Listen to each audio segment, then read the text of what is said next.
describes acts of extreme violence in graphic detail and may include discussions about demonology and the occult, topics that caused widespread panic during the 1980s.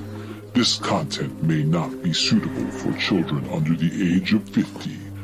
Viewer and listener discretion is advised.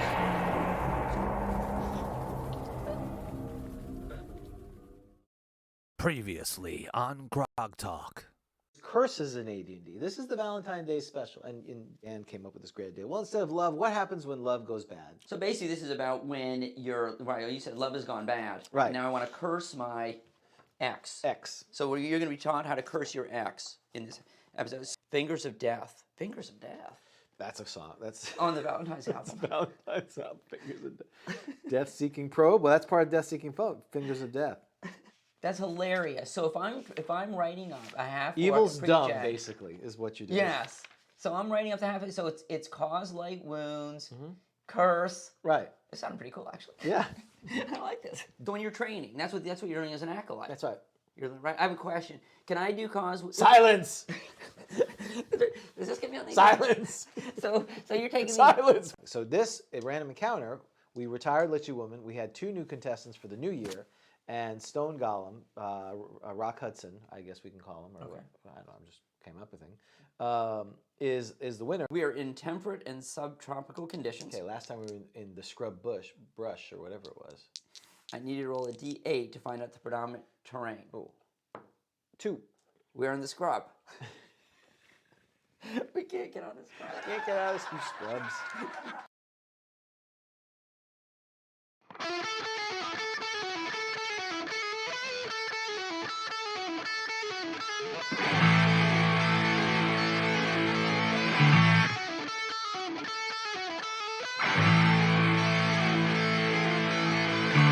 Welcome to the GROGTALK with your hosts, Dan and James.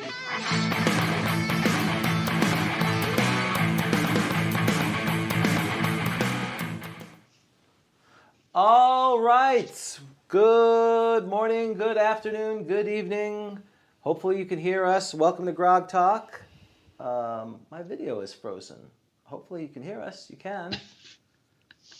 What can they see out in the world? That is the question. Do they see David? I think so. Hello, I'm James. And who are you? I'm Rob, not Dan. That's right. And the only one who's moving right now is David. How are you, David? I'm fine, thank you.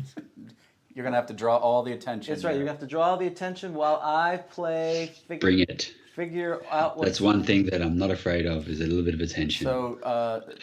So the rumor has it that Dan has hit the road in search of Go Delicious. Worried about his whereabouts, Dan. That's the story that they're putting about, but I can't help but notice that there is a large wooden crate with air holes drilled in it down at the GROGTALK loading dock, waiting for pickup. So I don't know. I have no further evidence to give on this. Well, at least hopefully he has holes in his box, because he didn't do that for Go Delicious, and he was terrified that Go Delicious was not going to make it there. So while I fix the picture here, hopefully, we've got some announcements, and again, we're very thankful. Where are we from? Oh, where are we from today? Well, James, today we are from the Stolen Goat. Stolen Goat. A notorious roadhouse just south of Boggyville, near the gravel pit, and situated west of the main road in a stand of trees. Whatever may pass as organized crime in Boggyville is centered on this ramshackle building. It's quite old and has been built and rebuilt many times, evident in the nature of building styles and materials that comprise it. The inn yard consists of mud and old gravel and is surrounded by a wooden fence, and there are hitching posts out front, as well as a stable for 2 ponies. Wow, if this was an audition for the new Dan, should he have disappeared and never come back, this is a way better introduction than I normally get from Dan. Dan, usually 5 minutes before he gets here, he says, Where are we from? And then we have to figure it out. We're like looking through the old modules. So well done. Well done. Well, thank you, thank you. Well, I only have the one, so. You only have the one? That's okay. So why don't you guys introduce yourselves? Because some of our listeners may not know you. So Rob, who you would be able to see normally, Rob is our editor of Flipping and Turning. So maybe you could just briefly talk about Flipping and Turning and Smoldering Dung Games. Sure, my name is Rob Ritchie. I am the editor-in-chief of Smoldering Dung Games and Flipping and Turning magazine, which some of you are familiar with. Hopefully more and more of you are becoming familiar with it. It's the world's only magazine dedicated to a AD&D podcast, and some say we are the foremost authority in AD&D today. Some of those people sabotage Rob's debut. He may have. He may have. All right. Now we're running. We're starting to come back. So the challenge is we have a new camera. When you get a new camera, then excitement happens. So, all right. Yes, we are having some issues. Okay, so they can't hear me, can we? They can hear you. Okay. So David, we were going to introduce you. So David, why don't you tell us about yourself and how long you've been in the hobby? You've been on our show twice before, if I recall, correct? Yes. Yep. About 18 and 31, I think it is. So a long time ago. So. Well, David is also the vice president of marketing for Smoldering Dung Games. Oh, he's vice president of marketing. Very good. Yes. It's a lofty title. It comes with great many responsibilities. And zero remuneration. That's right, zero nervous. But he is also one of the only. He is the unique Chamberlain, in that because he thought so much of us that he has given his money. One of the earliest patrons, that he has laid claim, like the Bitcoin, like the crypto craze, that he has an entire not a city, not a state or province, not even a country, an entire continent. Yeah. You know, if I'm not mistaken, he could have claimed the entire hemisphere. Right. Based on our knowledge of the world, if he would have said of the southern hemisphere, we would have been like, yeah, how much is that? That can't be that big a deal. So the number C Gonzo of course Games. It was. Thank you. the Gonzo, that's right, with the great cover by the Peerless Light of Richmond, correct? That's right, Peerless Light of Richmond. So while it is bright and early here in Florida, it is very late there in the other part of the world. So it is very dark. So we are going to be respectful of his time. So quick announcements. GROGTALK 2022 is coming the last week of September, first week of October. We're going to finalize that soon. Hopefully Craig will do that for us. We have a contest by April 1st. If you want to draw our mascots, the Copper Dragon, Stabuli, and the Toad, send it in. Huh? Sir Hopsalot? Sir Hopsalot, correct. I call him the Toad. So, because I don't care about the Toad. It's the Copper Dragon's amazing. The Copper Dragon cast find familiar, and the Toad showed up. That is correct. That's what we came up. Oh, you know what? I have not been using my sound effects. I apologize. Here, now I'm just going to press all of them just to annoy people so that they go, where's the sound effects that people hate? So, Dave Con is April 8th through the 10th. That is being hosted by our dear friend Vic Dorso. Do you have your rooms all set up? I do not. We are once Dan comes back, we are going to set tickets and all the other stuff. And can I expect that you will be getting seats on the bus that I'm driving from Orlando to? Oh, you're driving up there? No, not really. Okay, I know you had talked about it, but I could not. I'd be driving by myself for 4 days each way. I don't think I want to. No, that's too much. Yeah, we're going to figure out the flights next couple of weeks. But go ahead. I've got some things, so let me know. Yeah, probably next week we got to fish or cut bait, so we got to figure out what's going on. I mean, we were kind of waiting to see if the latest death virus was going to be as bad as it was, so that's why we were kind of doing that. Kind of waiting and seeing.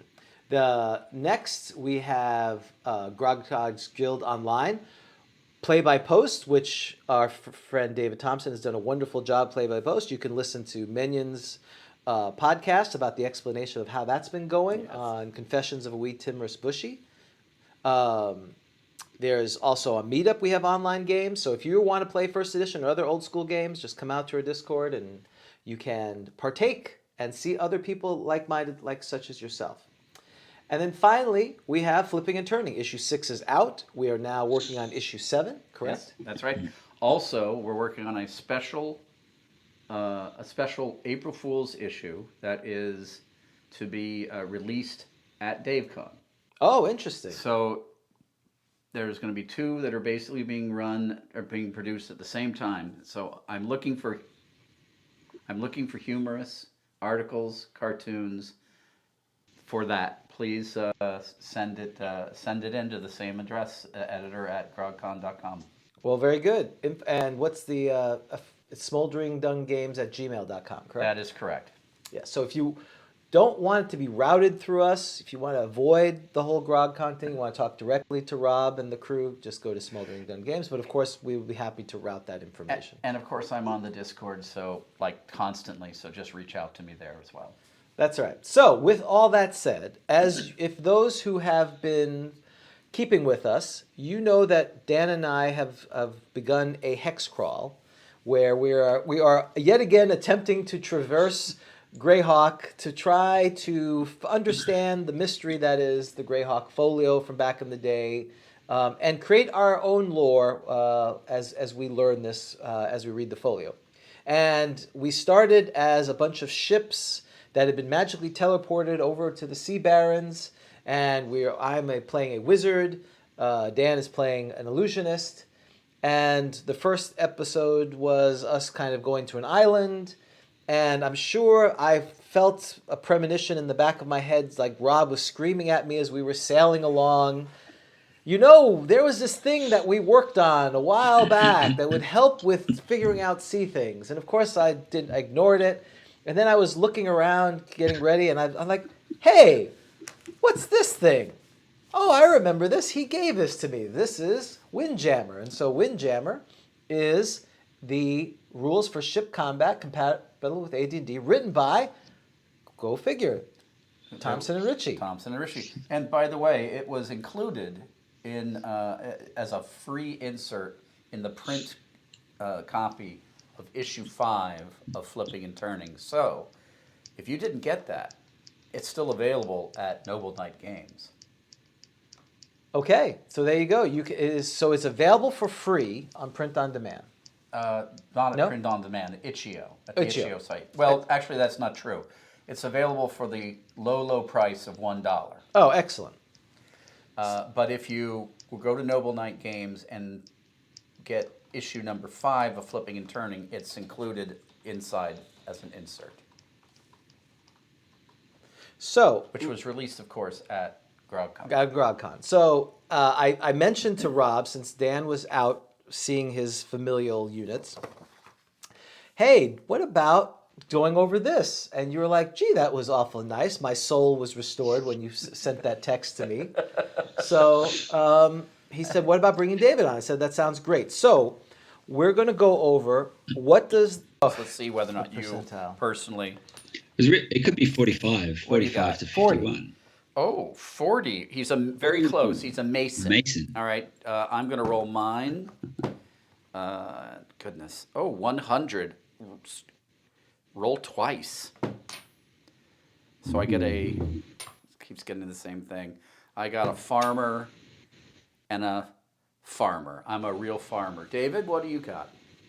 Shall I roll for you? No, I don't have my dice with me. Sorry, I didn't realize I'd be rolling. Ironically, you're a gambler. So none of us are sailors. So everything that proceeds beyond here it has nothing to do with it. So our uninformed opinion continues. So in the DMG, the first part of what is written describes the different kinds of vessels, and it's clear that Gary had sat down with a or was probably drawing on his sources from which he drew when he created the game Don't Give Up the Ship, which was a sailing tabletop game that preceded Dungeons and Dragons.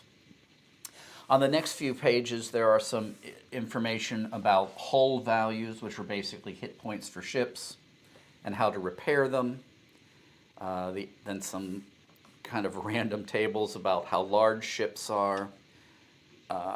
Under crew, it says, see expert hirelings. So there's another section about... page 33. Page 33, expert hirelings, right? Where it ship crew, ship master. Where basically it says if you want to have if you want to sail a ship, you need a crew. So hire a bunch of these guys. Yes, and it's interesting because, of course, we are using these goldenrod sheets that Dan purchased, and of course, Rob, in preparation, he's taking this way more seriously than we do. It's like, well, how many crew do you have? What kind of boats do you have? Now, these were written by 11 or 12-year-olds, possibly 15 or 16-year-olds, and it says warship. Warship, yes. That's what I have. I have a warship, but I also have a folding boat. Folding boat. I looked that up. That's. Have you looked at the entry for the folding boat? I did not, because I am now not studying the DMG Magic items because I am playing the Antiques Roadshow, Artifact Roadshow, so I'm trying not to cheat for people. Well, perhaps in preparation for your hex crawl, we can discuss that later. Okay. But what I'm coming to is that over the pages through page 55 is a lot of kind of random rules about how fast boats may or may not go, what happens when a ship catches fire, how long, if a ship is damaged, how long it takes to repair it, and some other interesting things about boarding, grappling, capturing a ship. There's a pertinent but short section about swimming, which of all places, as a player, if you're looking for whether or not you could swim, naturally you would look into the section on ships. But what this does not have are rules about how you would actually go about doing a ship-to-ship combat. Right. And what we have to remember is that for Gary and his original crew, in fact, all those guys, if they wanted to do a ship-to-ship combat, they'd shove their D&D stuff aside and pull out their sand table or their tabletop wargaming, because they had a half a dozen ship-to-ship combat rules at their fingertips, and some of them they'd written themselves. So why wouldn't they use their most favorites for that? But that's not necessarily. So I would say, David, would you not agree that if someone were inclined to do that, we would recommend they pull out a game for that? Especially if they've got more than one ship. If you've got like 2 or 3 caravels on each side, then definitely you'll need something a little bit more, a little bit more tabletop-y, rather than running it like what we've set up. We've set up something so that if you, and this is a spoiler alert, if in U1 you steal the pirate ship, which is awesome, by the way. That's the number one thing you got to do. Yes. Yeah, that's a spoiler. So I did announce a spoiler alert, but but that was like the second time I ran U1, the party just went, "We've got a ship. This is awesome." And then that was it. They just turned tail and just went out. And then it's one ship, and you're generally taking on 1 versus 1 and so on. These sorts of rules are fine, but the moment that you start to do Sir Francis Drake and his versus the Spanish Armada, that's when you need to have something that's a little bit more tabletop-y. Well, and so it's interesting. Back in the day, you basically had these mini games, right? You would play the game, and then we're doing outdoor adventures. They use that Avalon Hill game, right? Absolutely.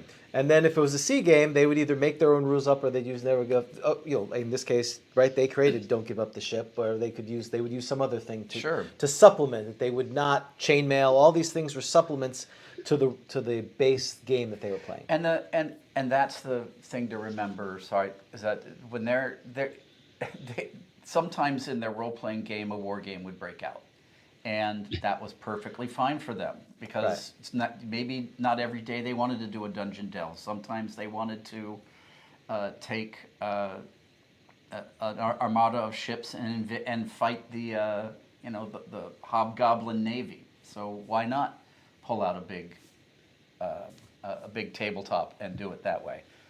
But as David says, for our purposes, if you want to do U2 and sail up and down the coast and fight other pirates, who basically come in 1 to 2 ships, these will give you rules compatible with AD&D. So, David. So for people who have watched Captain Blood or the Seahawk and some of those great, sort of ship type movies of old, this is where you can use these rules because everything there is one ship versus one ship. You're a ship that's preying on a lone ship. You're not going to go after 2 or 3 as an escort. You're going to wait for that one ship to take it on. So, and if you're pirate hunting, you're going after that one ship. The Adventurer's Prize, which is Blackbeard's ship, was a fast galleon. It was one ship. So that's what he would just wait and pick what he needed to attack.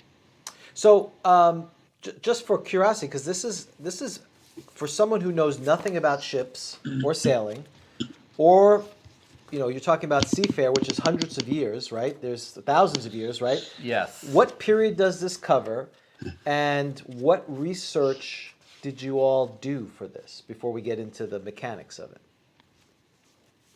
So we've got galleys, which come from the Roman, Greek, and some of like the more Bronze Age category, where they've got the ballistae and the light mangonels that sit on top, as leading right up to probably the ship's actually probably counter, including black powder level. So we're talking that 16th century, but obviously no gunpowder. So it's all about ballista and mangonels, and the big ships can have trebuchets on them. So it all comes down to how long does it take to burn is really what the that's really what you're trying to, because the moment you can put a mangonel or something heavier on a catapult, then all you're doing is just chucking burning rock.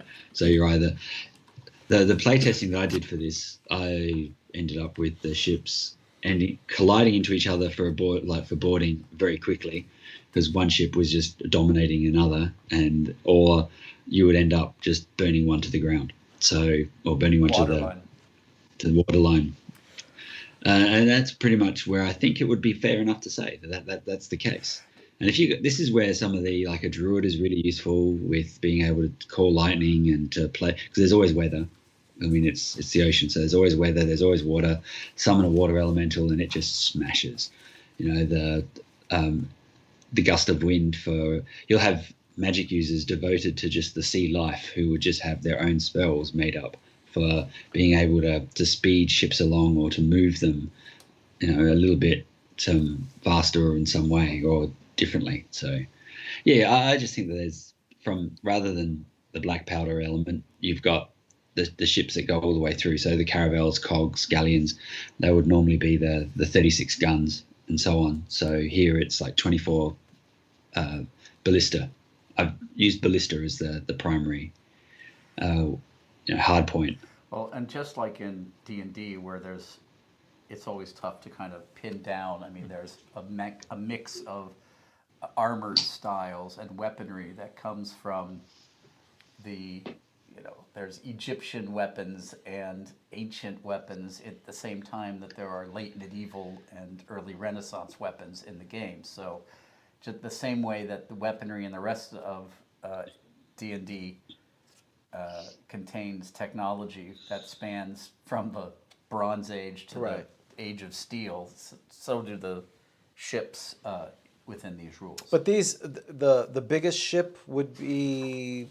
The biggest ship would be the fourth-rate ship of the line, which is... We kept it pretty small. I mean, realistically, we kept them small because the players aren't going to be running around with the first-rate ship of the line that's going to have like 5 decks and 300 people Those ships are huge by comparison to what a player character would. So we still kept it thematic. So you could easily create your own for larger ships, Right. but we didn't go much further than like the smallest warship that a navy would have, like as a blockade. Like just sort of holding port, running an escort, doing a patrol. You would have one smaller ship. I think that if you were going to get into the idea of a first-rate ship of the line, which, like David says, it's like a small city, a small.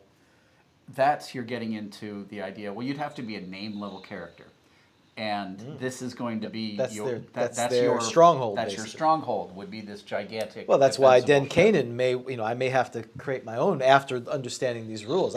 Is there like a 0-rate ship of the line or a -5 ship of the line? Because I want to be like it just keeps going down. like it's so you're on the descending armor. seawall. It's like the descending armor class. Can I get a -10 ship of the line? Is that the best one? Absolutely. Okay. That's just keep going. Well, how long did it take you all? So I know I've talked enough to David. I know you, and I've talked to you, Rich, Robert, a number of times. You all are very interested in a lot of topics, both from history and gaming. Who came up with the original idea, and how long did it take you all to kind of put this together? So David came up with the idea.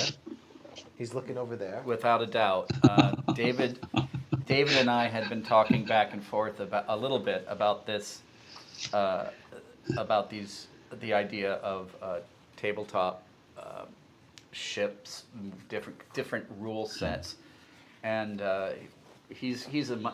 you actually play ships. He actually plays these kinds of games, and more so than I do. But we both had an interest in it, and then David suggested. Yeah, well, and you've sort of got that big, Master and Commander series, encyclopedic knowledge of the terms and everything else, so that helped as well. But I mean, part of I ran, like I said, one of the earlier U1, spoiler alert, U1, there's pirates, and the characters stole the ship, and spoiler alert, called the Sea-Ghost. was it the pirate ghost, the ghost, sea ghost, and that's it, and then it was okay. Now we want to put weapons on it because it comes no weapons, and it's like we want to put weapons on it, and so I sort of had a number of unformulated ideas, and I also had one of my players in a group in the war who did wargaming. He was because he'd be old now. He was a submariner in the Australian Navy, and he had his own semi-style rules for some of these things that sort of, because they all played D&D when they were on the ship. They just like had nothing to do for 6 or 7 hours, and Right. they just roll dice. And and so of course being Navy. And so some of the ideas and concepts I remembered from those conversations because that was really interesting. And also it didn't take too long. I was also planning on an option for the play-by-post that the guys have. There was an opportunity for them to head down to to deal with pirates. So I needed rules on hand. And so I'd already started to work out how I was going to be doing all of these things. But of course, like all good players, they decided to turn inland and completely avoid the hours worth of work that I put aside. I didn't even know that was a possibility. It didn't even come up. So, well, you're only 4 pirates. Anyway, there was so was that. And then when we were talking about the Seaborn Adventures, was what I think issue 5 Yep. was for. Yes. Issue 5 was about, and yeah, so then it was just like, yep, boom, here you go. Does this look good? And then he sort of went into this spasm of excitement as suddenly there looked like that there was a rule supplement that we could introduce and that we would be adding to the lore of the game and becoming pillars of the community as we are involved with the preeminent and the #1 book of magazine revolving around Advanced Dungeons and Dragons. Exactly, the world-renowned #1 authority on AD&D. That's it.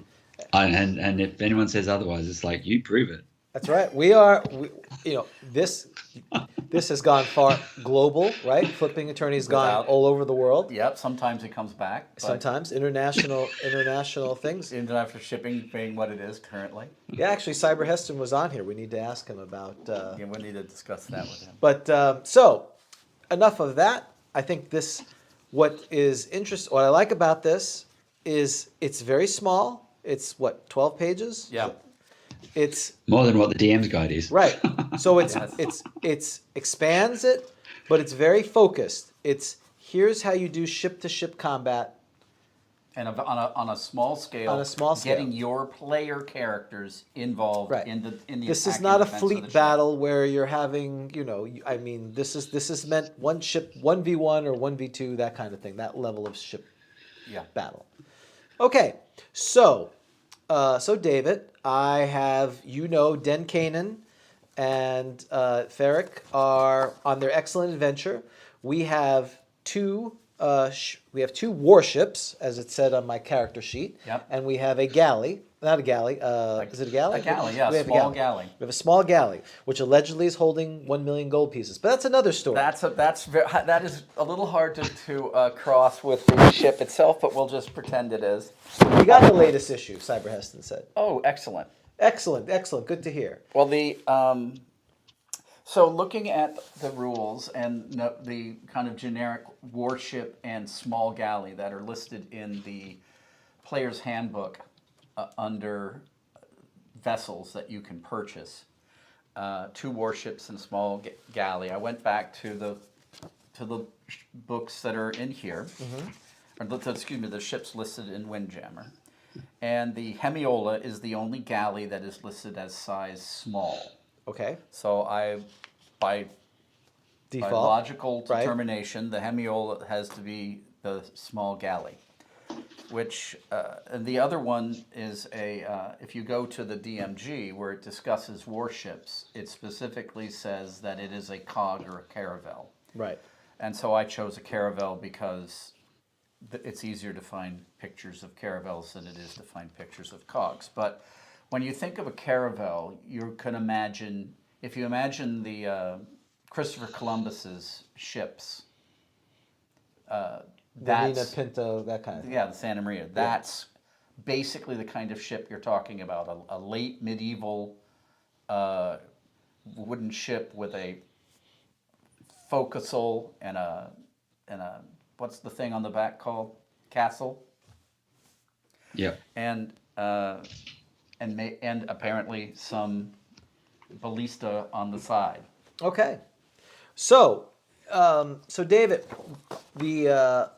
if I were to be obviously a DM, I'm playing U1, or I have this, the party has You're just running a. the party has decided, you know what, we're tired of getting attacked over land. We're going to take our money and we're going to invest in something.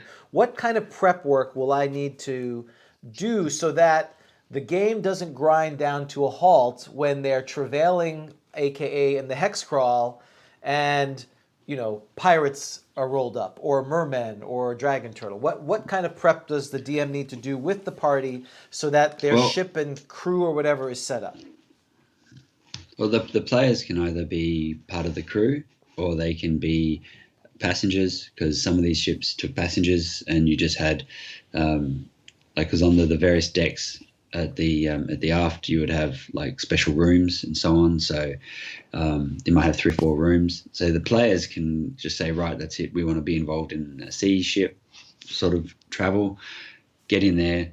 And the captain does what the captain does, the crew do what the crew do, and then when action happens, the PCs can be assigned tasks to sort of man those gun banks, or go and prepare the pumps for when we start to take on fire or whatever. So there are still actions that can be done as the characters, because they're all time-based. And during a combat round, when you start to get something set on fire, you need to have water to obviously put the fire out. And that's when all of a sudden the cleric can go, hey, I can create water. And boom, boom, boom, suddenly, that spell becomes useful because you're actually putting out a fire instead of just whatever it is that a cleric does with create water. I don't know. But, and so if the players say, no, we want to be captains and whatever else, I would be like, well, do you have a ship, sailor type background, then you're still going to need a shipmaster. You're still going to need to take on an expert hireling, have like 40 or 50 crew. So they're either going to buy a boat outright with all the crew intact and good to go, or they're going to have to just run alongside it, where they just say, we want to come in for an adventure, and the captain just goes, sure, why not? Come on board. So I mean, that's sort of the ways that we're going to do it. With the play-by-post, if the guys had gone down to the south and gone and done the pirate bit and whatever else, they would have been assigned an actual ship where they would have been part of, so like the petty officers. So each one would have been learning a particular craft. So whether it would have been attached to, the navigator, the helmsman, the quartermaster, and so on, and then worked it from there. So what would you consider the Sea Ghost from U1? What kind of ship would that be? Oh, that would definitely fall into that category of your caravel or a cog. So that's I actually think that there was a cog. I don't have the book. I don't have the U1 in front of me, but I think it was actually referred to as a cog in somewhere. So that's classified within WindJammer under merchant ship, because most merchant ships, most of the medieval warships were converted merchant ships. Okay. There were very few. It wasn't until quite late that they started making specialized warships. So you would pick the ship, you would define it, and then you in the back, you guys have put in the specs for it. So it's a medium-sized ship. It has 100 length, 85 deck length, beam 20, draft 10, board 10 feet, mast 2, deck 1, speed 24, H points 20, sailors 30 to So 150. it's probably, I've realized that I don't think we put a definition of anything in there. I think we've done a Gygax and we've just gone, you can look it up. Do you mean the length and the beam, etc.? No, no, it's in the front. It's in the front? Okay. It's the illustration on the page 1. Oh, okay. Yep, there it is. Yeah. Okay, that's It's cool. quite tiny, but because that's important. Because something like the draft is important because it's obviously the depth of the water. There are some ships that are better in the shallow waters than others. So, and coral reefs and so on. So, if you're going to be running around in the Caribbean or the Sea Princes, you would want galleys and sloops because they've got such shallow drafts. So you'll notice that a caravel has a draft of 7 and a cog has a draft of 10. And that may not seem like much, but if the coral reef is 8 feet below the sea level, that's the difference between running aground and not. Right. And everything in the sea, like everything in seafaring, is based in fathoms, which is a fathom is 6 foot. So, and I know that we had to do a lot of history about the exploration of our continent, and Captain Cook and his people, and they had to sort of really navigate through the coral reef, and they had to navigate through the shallows, because the way that Australia is sort of based, you've got lots of areas to die, and that's pretty much, the water doesn't stop. It doesn't just stop at the water. So they were losing, like longboats were crashing against these coral reefs that would just cut straight through the wood. So they had to specifically run through with, there was a specific tool that they designed to be able to navigate their way through the coral reefs. That's what I'm saying. So ships had to become different, had to also be quite inventive. You wouldn't have heard of him, Matthew Flinders. He's a very famous explorer and ship and naval guy. And he developed a tool to be able to put the compass in, because what he found was that the metal on the ship would actually interfere with an exact navigation of where they were moving. So he created it's like a device to go around it, because he was a navigator by trade and then he became a captain. So, but yeah, there's a small interest, not a huge interest. I'm not a big naval guy, but just a small interest in that sort of thing. And but yeah, so I did my best to try and figure out how some of these are the actual proper figures as well, straight out of like Jane's books. So Jane's being the military the encyclopedia. Yeah. So has Australia Tourism contacted you for that quote, Australia, where many places to die? That's Right. Which of course here in the States, every time we hear, crocodile, and a scorpion jumps off a crocodile to attack a small child who was being carried away by a dingo. Well, they have the venomous koalas. Right. All Fire-breathing koala, venomous right. koalas, The- carnivorous, Our favourite one is kookaburra. the 40-foot I was talking with Robert the other day. It's like the blue-ringed octopus is our favourite one because it's like about the size of a 20-cent piece. Like it's tiny. Right. It's really tiny, but it's got this beautiful blue, sort of like luminescent blue, and then when it bites you, you die in less than 2 minutes. Ah. Welcome to Australia. Don't go swimming. Don't Stay out of the water.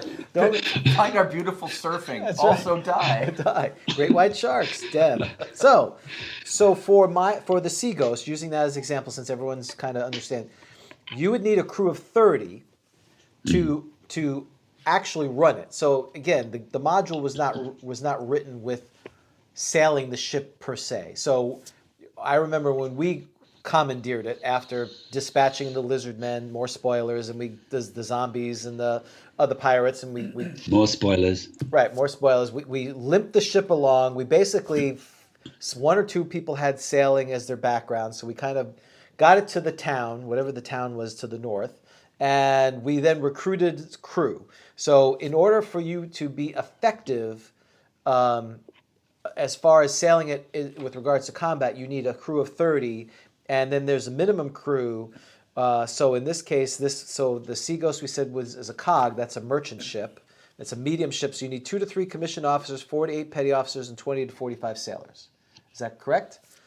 So the DM should be saying, hey, Mr. Players, because I got better things to do, you all need to come up with the crew listing, and then we will go recruit them. And that could be, again, a style of play that if your players are into it, that's fun. You're recruiting the crew and you have personalities, or it could just be, this cost you 300 gold pieces. I'm making a number up to do that. Yeah. Well, I don't recommend naming all of your crew. Peg leg. And As you will see, ship-to-ship combat can be quite grueling. So, having named old Pete and one-legged Joe, old Pete and now you have to choose which of your guys is going overboard, which could be a mini game in and of itself. Okay, yeah, right. Well, I had assumed, slightly disappointed, that there's not a random table of sailor names in here. So maybe that could be addition too. I will at this point. I can admit, or I can reveal that a second edition is in the works. So we need let me make a note of the that. adjective Sailor name, yes, sailor name. Adjective, the main name, and his That's right. Seaman Staines. That's right. Exactly. Nice. Oh, hold on, you gotta go clapping and a laugh for that. Good job. You don't hear it, but they do. Ooh, yes. Ooh, Getting ooh out of that. exactly. So, okay, so I have the party has established the crew. Sorry, I was also thinking Master Bates, but that's all right. Let's just move on from that, shall we? and I'm entertained. So, this hey Dan, this audition's going pretty well. We've got 2 good candidates for you. So if this doesn't work out, I can. Is he in the? Yes, he says he's on the chat. Good morning from Ann Arbor. Oh, hello, Dan. So What do you know? He made it. he did. So we have a crew, we have a ship. Now at that point we have done the prep necessary that if an encounter happens, we'd be ready. Or is there some other prep work that the DM and party should do? The only other thing that you might want to try and think of is just more of a case of expert crew, as opposed like you get a navigator, but then you might have like a special character who's like a master navigator. Oh, for that you need old salty Pete who knows these waters or whatever. A pilot. But yeah, that just classifies as expert hirelings. They're handy to have expert hirelings for things like being able to fire weapons. Because odds are that your magic user is not going to be very good at throwing a ballista, or her range. Point over there somewhere. Just point it and shoot. Right. Versus a fighter. So in the context of the game, an expert hireling, if you get an expert hireling who is well versed in as a firing weapon, Artillerist. artillery whatever. Yeah. If you've got an artilleryman, that might also work. But they give pluses to hit other ships. I notice with there's a those- +1 basically. Yeah, basically a +1. Which I like too, because looking over this, I still have no idea how it works, and I only because I stopped because I knew you were coming on. It's crunchy enough that it feels like one AD&D, but I like the fact that you're not going through and I need to add up all the expert hirelings fractional points. No. It's like you got expert hirelings, you get +1, so that's great. So the one big rules change that you have to absorb is that a turn in this game Okay, is 10 minutes. turn is 10 minutes. So Do you know what may a turn be- in AD&D is? It's 10 minutes. I Yes. know, except that. Okay. So I thought you were trying to, because Dan doesn't know that. I do. So yeah, I a wasn't turn- sure if you were confusing me with Dan. A turn absolutely is 10 minutes, Okay. but the difference is that you don't get 10. There's not you don't- 10 combat rounds. You don't in get that. 10 combat rounds. A combat round when you're on sailing is the scale is 10 minutes. It's 10 minutes. Gotcha. Is that correct, David? That is correct. Yeah. So we've just sort of bent. So if you have a look at the combat chart, we've kept the general look and feel of the initiative order. So that's like page. There are no page numbers. That's like I somewhere in know. the middle. I put that. That's in like somewhere in the middle. That goes in the second. It is. Hey, in It the is second edition, you one, get page 2, numbers. 3, 4. It's page 5. So again, I'm starting. I'm playing Dan today. So I would read some of this and ask a question, which would be answered in the next sentence, but I'm not going to do that Yep. to you. So I'm the the key DM. is that. Go ahead. Yeah, so the moment that you say you see a ship. Well, I was and going to that's say, which- before that, we're following the rules of encounters, assuming I don't have any as the DM, I haven't pre-generated DM. They're sailing down the coast. I'm rolling initiatives per the Dungeon Master's Guide for waterborne adventures. I determine the type of water I'm in, salt or whatever Shallows, distance, deep and it's water, 3 shallows. times a day or 3 times, whatever it says in the DMG, if I remember roll correctly, encounter, David. yeah. And poof, I have an encounter, right? Now your rules kick in. Is that a fair statement? For the most part. So versus a monster is still slightly different to versus another Well, ship. let's say I roll a ship that's coming. So let's just say, for argument's sake, I do that. So since you're a You're- pirate, you see a merchant vessel. Yes, that's right. So you're going to see the ship somewhere. If you've got open water, you're going to see the ship, and it's going to be like 12 to 15 miles away, because that's how the curvature of the Earth works. So assuming that it's the same standard size Earth, who knows? But still, And curve. the DM can sort of decide it's 15 miles, but we're generally talking at 12 to 15 miles as a good guide for saying I see a ship in the distance, and this is the colors, because the guy on the mast, the guy that's in the crow's nest, he's generally the one with the sharpest eyes who can see these things. And so you just go, or they have the magic spyglass or whatever, and they go, yep, it's a prize to go after. Then it's your miles per hour versus their miles per hour just to catch up. Combat would actually start, because in the first parts of combat, you're always looking at what's the distance. Most weapons have a 30-inch distance. So you're looking at that as going to be your starting combat range almost all the time.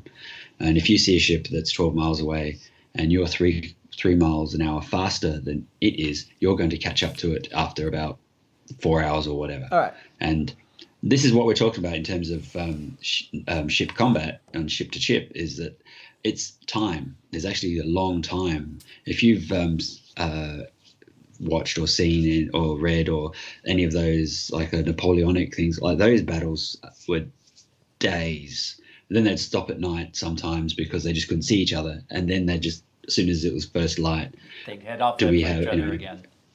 yeah. And if they And it'd be even worse. And if their prey snuck away in the night, then they couldn't catch them. So just Yeah. to recap, because like me, I'm playing Dan. Prep work, type of ship, the crew we have. Then as I'm the DM, what time is it? Time of day, because if it's nighttime. You're not going to see anything. Weather, which we have to roll the weather, because you said weather's a factor. So all that has happened. The engine of the world is moving. Roll for encounters. Encounter comes. Let's just say it's a ship for argument's sake. We determine distance, which again is assuming it's clear and assuming you can see it's 12 to 15 miles, assuming it's the planet Earth or an equivalent analog. And now we have pursuit, whether we are capable of outrunning them or not, which is based on the speeds of the vessels and that kind of thing. Correct? That is correct. Okay. I'm so far I got it. So now we're at the next part. So what were you pointing to? Well, you'll notice that the ship that you Speed, have, 10, the 20, 30, Caravel, right? has a speed of 30 is its maximum speed. That's basically Ramming its speed. That's its cruising speed. Oh, cruising speed. Can It's I say also- ramming speed? It's also ramming speed, but you might want to avoid doing that with a Caravel. Does this work on the ethereal?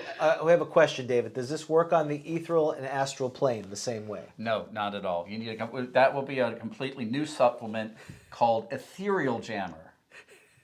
Ethereal jammer? Ether Jammer. Yes. Astral jammer. I don't.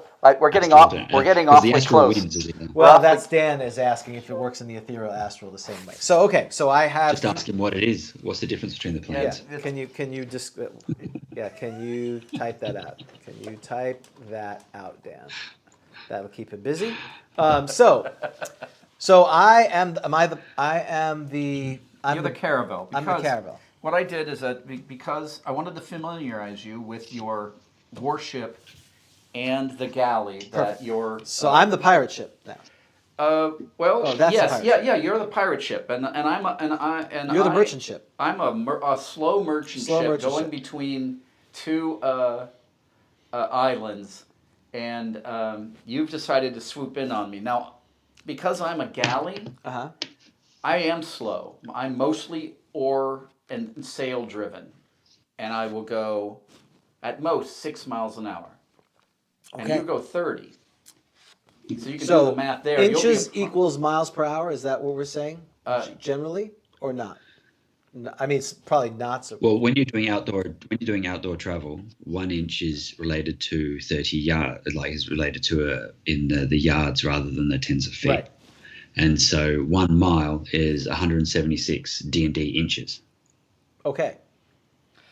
And so I've just converted distance into inches, and then because we're doing 10-minute rounds, you've just moved it to 30-inch speeds and 20-inch speeds and so on. So when you're making the maps up, you just work out whatever scale. So if you've got your grid on your map and you just go, well, like 1 grid is 3 inches, then you know that they're moving 4 or 5 squares each ship or something like that. Not everyone's going to have enough table space to be able to put out a proper map, but I did that, and and it was really quick. There was like 3 rounds before the ships got close enough, and one was boarding the other, or they were burning down. So that's pretty much that seems to sort of really hit, because I mean ultimately you've got it's the AD&D still. There's not like it's gunpowder or anything else. So you're looking at boarding ships and combat on ships, and everybody's going to be wanting to carry scimitars because of the space required. Because we all know that everybody uses the space required All and the time. weapon adjustment All tables. the time. Hold on. Now, oh God. So my ship name is the Runny Richard. That is my name of the ship. Runny Richard. The Runny The Richard. Himalaya is going to be called the Sloop John X. Sloop John X. Okay. So determine distance. So we are 12 miles away. Is that 12 miles? Well, not exactly. So 12. So it would be in this case more than it would be like 1,000 inches at this point. We're far away. Yes, we're quite far away. Okay.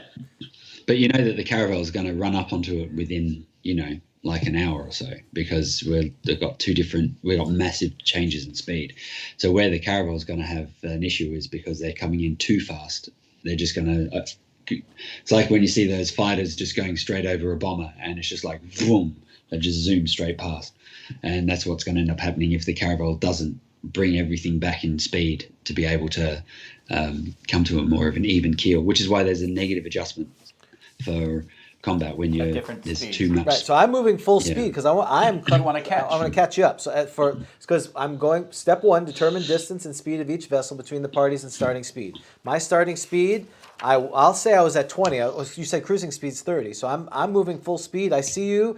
I tell the oarsman and the navigator, the helmsman, go over there. All right. Go and, after Tell them. the wind to blow. Yes, tell the wind to blow the right way. and I'm telling my guys to get their oars out and start going as quick as possible because we don't want that pirate ship to catch us. And then it's just like that movie, Master and Commander. Like we're like waiting as we're pursuing each other, right? It's like as you know, it's Exactly. waiting for a while for everyone to get there. Okay, so next step: determine actions of crew, teams, individual characters, and roll for initiative by use of D6. Okay, so let's put ourselves as far apart. Let's say that we start at 30 inches, Okay. which, in the cases of this, we're going to do. But an hour has gone by as we get close enough to do things, right? Correct. Yeah. You've caught up with the. And so you don't have to role play that out where, okay, I see you're moving. We're going to get to a point where it makes sense tactically. Where it's Yeah, where you're close enough. If I can figure out a way to get away, then I'm going to get away. You might be able to get closer. like if there's a cave or something like that in the topography. Okay, I got Exactly. I might go behind. It'll be the shallows. It'll be somewhere in the shallows. If one boat has a better draft, they're able to hide in the So shoals. that's kind of 1A. If you're out of the range of actually shooting at each other, you're kind of the DM and party are trying to adjudicate this. Yes. So we're going to say that each of these squares is 2 inches, so we're 15 apart. So we have our grid table out here for those who are listening on the podcast, and Donna and Rob have graciously provided painted sailing ships for us to see. Rob can sort of. I mean, David can sort of see it. It's on the ground here. Here's our ship here. It's washed out for you, but it's there. And so now it's initiative time. We roll a d6. Well, we declare the actions. Oh, declare action. So what is my range of a ballista? Well, your ballistas are port and starboard. They Right. shoot from the sides. Well, I assume, now what's the maximum crew of a galley, would I know? Well, in this case, a maximum crew is 60 men. 60. But it's very unlikely you have 60 men on a galley. Well, Well, they'll have it because it's the oarsmen, because you've got like because you've got the number of people doing the sweeps. oar thing. Actually, there are more men per square foot on a galley than there usually is. Okay, but I have pirates who fight. His men are mostly sailors who row. That is true. So what But is my strategy? Each one of them will try to defend themselves. Right. Is my strategy to board the ship if I have a pirate ship like this, or is my strategy to shoot them with the ballistas and cripple them and then have them surrender? The ship on this one has 2 ballistae, one at the front, one at the back. So the idea of the hemiola is to stay in a chased position so that you're behind them and they're just going pop, pop, pop, pop, pop, launching an attack as you come in from behind. But then your job as as a standard ship with their starboard and port weapons is to be able to get a whole broadside as best as possible. The moment you come into the sides, they can't fire at you, and you're just firing at a blank, like you're just doing target practice. So for those who can't see, my goal is to get right next to the side of you. Or you could turn. But you could still shoot at me then.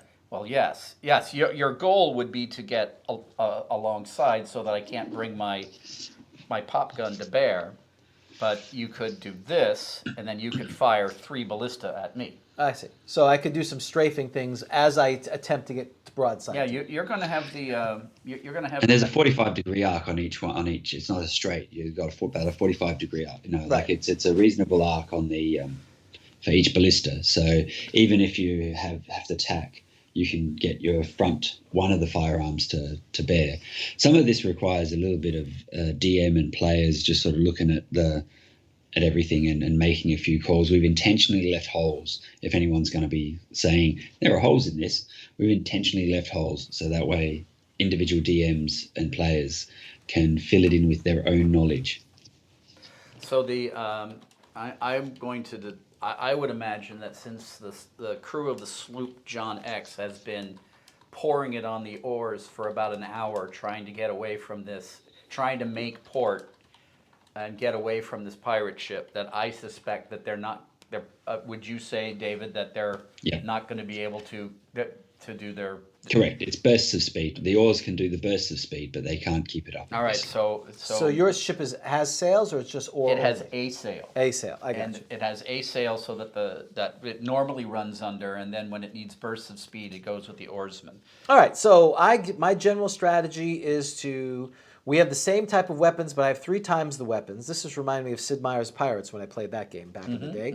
And I love that game. and There's a little bit of that. yeah, so I have more guns. I want more of my guns to bear on you, and then if I have a better way to board you, I want to board you at some point, if that makes sense. Okay, cool. So so now it's initiative. So declare actions. So what actions can I do as a crew?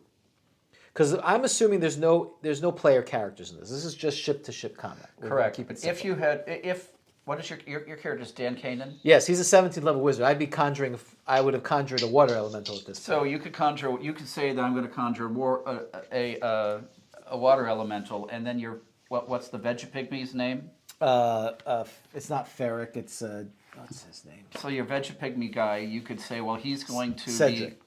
be in control of the not port Cedric. gun battery. Okay, Ingwald. Ingwald is my guy. Ingwald is on the port gun battery, and somebody else is on the starboard gun battery. Or they could just not. They don't. In other words, the players don't have. If you have a crew, though, they should be trained like Traveler, right? You always want to be able to do multiple things because Yes. when someone gets whacked, you can go and jump in. Right. Okay. Well, and that's that's the whole point of the petty officers in the original, like in the navies back in the day, is so that you were training your replacement on the off chance that you were knocked off. And that's what the whole hierarchy was about. Everyone was training the person below them how to do their job. So what would happen is if you were a PCs, you'd go, right, PCs, one, if they have this, so who's going to be manning damage control, who's going to be manning the board, like get the borders ready, who's going to be on which bank of weapons, and so on. As the spellcasters, what are they up to? Is someone going to be casting Gust of Wind to give us the burst, or to put the others in irons? Where are we going to go with that? So everyone can, if there's something to do it, but otherwise, yeah, you're right. It's going to be more of a case of back and forth. Okay. So the sloop John X is traveling at it's got 6 inches. I realize that I'm moving at my maximum sailing speed, Right. which is going to affect my attack, but I need to get away. Right. I'm going to pop a shot with my aft ballista. Right. That's my declared action. And I am going to go to the right. I know that's the starboard, right? I'm going to move starboard like this in a 45-degree angle, going like this. That's my intended action. And once I get to 45 degrees, my 3 left guns are going to shoot at you. So you're maneuvering to attack. Yes, I'm moving to attack while closing. So I'm basically going to do this little thing and then kind of swing in. And Attacking. Yes, attacking. And in fact, No, attack, as in attack, TAC. you're going to die. Surrender. The Runny Richard will run you down. And Not if we make it across that reef. yes, that's what you're hoping for. Yes, we're on the outskirts of Australia, obviously. That's right. I'm when those blue octopus kill you, you'll regret coming to Australia. All right, what do we roll for initiative? D6? D6 and uses 10 minus. Now, go ahead. Let's do that. I have more questions. I can see how I feel like Dan. I have 100 questions that I want answered now versus just trying to figure it out. This is great. All right, I rolled a 2. I roll a 4. So, based on the instructions, 10 minus whichever side is the lowest number acts first. So you have the lowest number. Yes. All right, so I will fire my ballista. So, All right, you're firing a ballista. All right, David,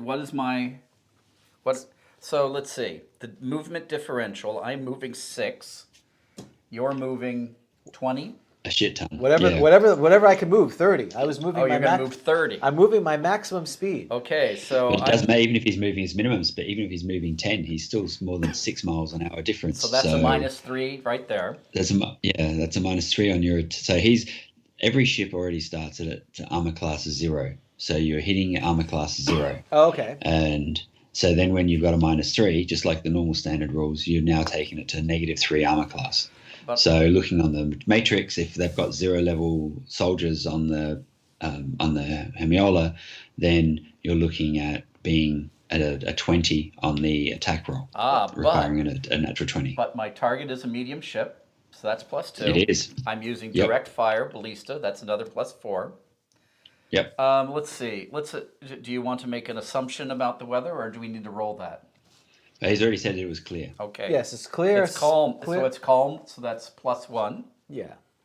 So that's. Well, it's got to be some kind of breeze. No, it's got to be a light breeze. Yeah, So we have to have that's some, or +0. else I'll be dead in the water, right?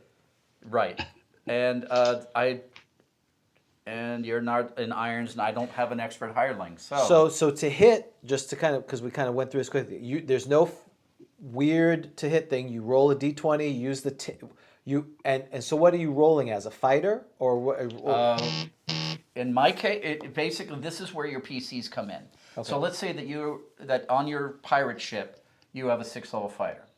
If your 6th level fighter can basically manage a single bank. a single bank of guns, Left or right in left this or case, right, okay. in this case, on your deck. I mean, if you have multiple decks, then you probably can't fire them. You need somebody else to do that. So if your 6th level fighter is the one who's doing it, it attacks as a 6th level fighter. If your 4th level thief is doing that, then you use that table, or your magic user, etc. Whoever is in charge of the bank. Correct. Thing. So if you have a crew member, you got to make sure that whoever's. That's why the expert hireling comes into Gotcha. place. Okay, so you're using the regular combat tables based on the commander of the guns that you Right, shoot. which in my case is the 0th level. And then it's guy. AC 0, and then adjusted based on, so you have a size of ship, movement, type of weapon. You're doing a ballista, right? So it's +4. Correct, it's don't all you get ballistas, yep. So you get +4 for that. And +2 for a medium ship. +2, and other factors, recruited expert hirelings, and target vestal in the irons. So what does that mean in irons? And a ship that's in irons is basically uncontrolled. It Okay. happens if you lose a mast, and and there are certain other circumstances that can cause a ship to be in irons. Okay, great. So I think you're +6 then, basically, is what. All right, so I'm going to roll. So you need a 14 or higher, correct? AC I- Well, you see, you're a 0 level fighter. I got my magic Yeah, wheel 0 here. level fighter. 0 level versus- fighter. You need a versus 20. AC -3. -3. Yeah, because it's Because of the difference. Oh, the speed -3. differential. Okay, so and then you get +4, and well, it doesn't matter. I Roll rolled a three. 3. Doesn't missed. make any difference. All right. Okay. So so there's another question. So I have another question. Are we using Dice Maiden? That's right. Now And David, do I move it this time as well? Yes, so all of that's still happening 1, 2, in 3, 4. movement. Movement is always in motion. We're always moving. So can I- everywhere? So and I agree with that. So it makes sense. So in this case, and what is the range of a ballista? 30. Everything is the range of 30. So once you So that's why we're effectively that's why the effectively determining the distance and speed of everything. You're almost always going to start around that 30 mark, because you're just trying to. But once you've brought the weapons to bear, that's when the range starts to come in. So you move 6, I'm going to move 30. So I basically was going to move all the way over here. Can I shoot no, now? okay, you're going to move 15 because each of these is 2. Oh, I'm sorry. Okay. 5, 6, 7, 8, 9, 10, 11, 12, 13, 14. I want to end up here. You can end up right about there. And you've probably. So can I shoot at the end of my move? Maneuverability chart? Yeah. And the maneuverability chart as Yes. Okay. So, Oh, there's a well, maneuverability we're chart. using the maneuverability chart for that's on the airborne section. Oh, we're using the airborne section. Okay. So if you take a look, So that's what the letters are for this. What letter am I? well, that actually is dependent on. This is a Caravel is a class C. Oh, that's where the class So is. Just actually, ABC. you can quite easily do what you're suggesting. Right, because if I was a class E, I could only move X degrees. So we're on the page 52 of the DMG. We're using the aerial maneuverability in a similar way into this. Because again, Exactly. these ships don't stop. I mean, to David's point, they're constantly moving, and you kind of drift. If anyone's been on a boat, which I've only been on 3 times. So, okay. I'm going to make a ruling that says that if my little ship can get off Right. the thing, then we got away. That is the shallows. That's the shallows. That You is the can't go in shallows. there. That's right. So, and I've recognized that because I'm a genius. So, can I shoot now at the end of my movement, or do I have to shoot at the beginning of my movement? David?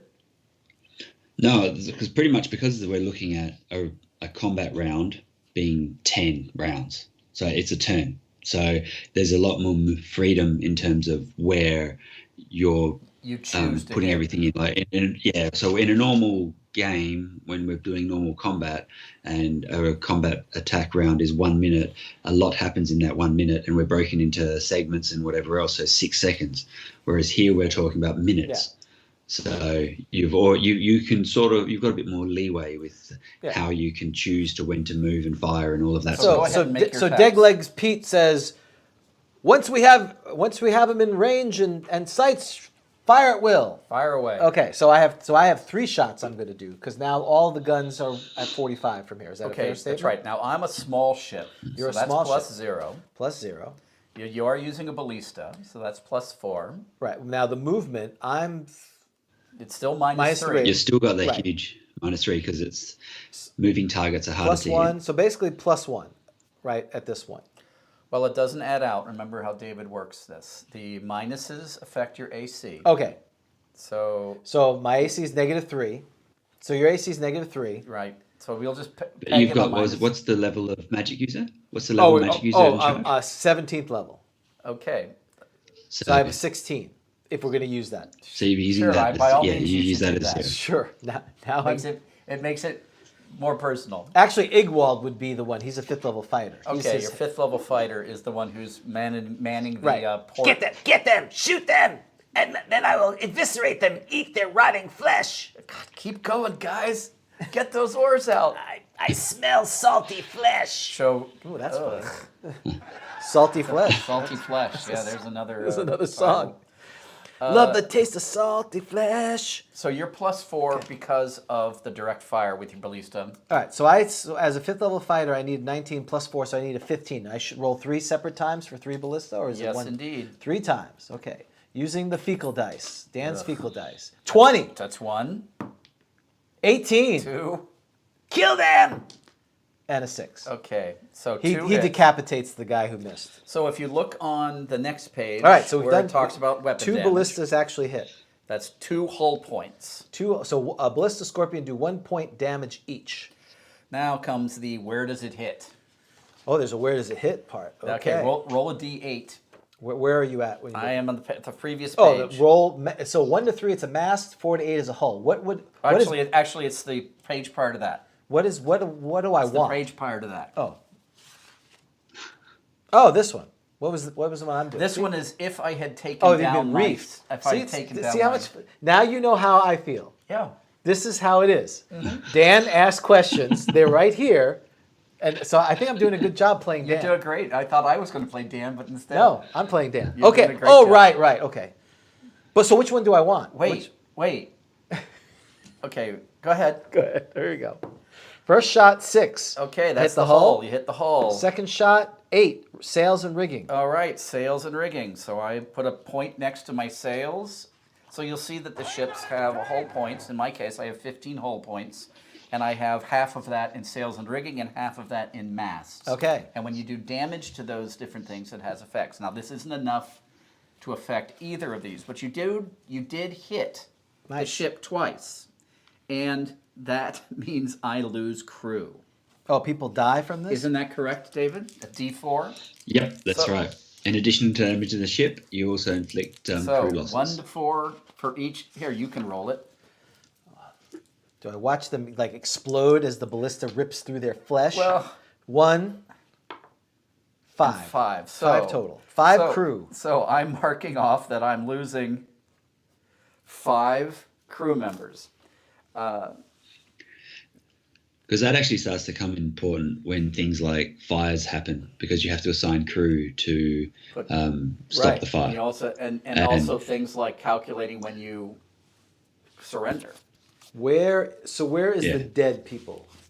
Where do I So the dead people, well, they just represent people who can no longer fight. So they're either looking after damage, they're looking after wounded, they are wounded, or they went and there's overboard. people falling overboard or went overboard, or so it's not just loss Well, of crew. right. in They see terms the of- Rennie Richard, and they're just jumping overboard. I agree, because they know they're going to be eaten by the half veggie That veggie meat. So when, I guess my question is, where in this book where you found the crew being removed?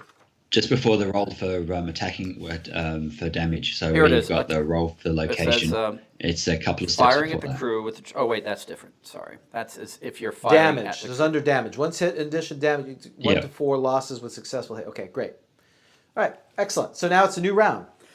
Okay, Right? so yeah, I We believe determine so. the results, any special effects, continue firing.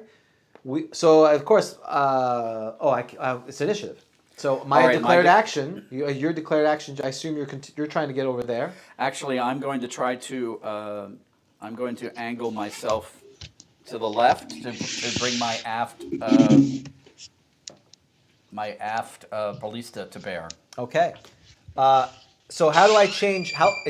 I remember reading something about changing speed, right? So I can slow down now, but it takes a turn. Yep. Okay, so is it how fast can I slow the You ship basically down? move to if you're at 30, you can move it down to 20. 20. 20 Okay. is the average. What's it called?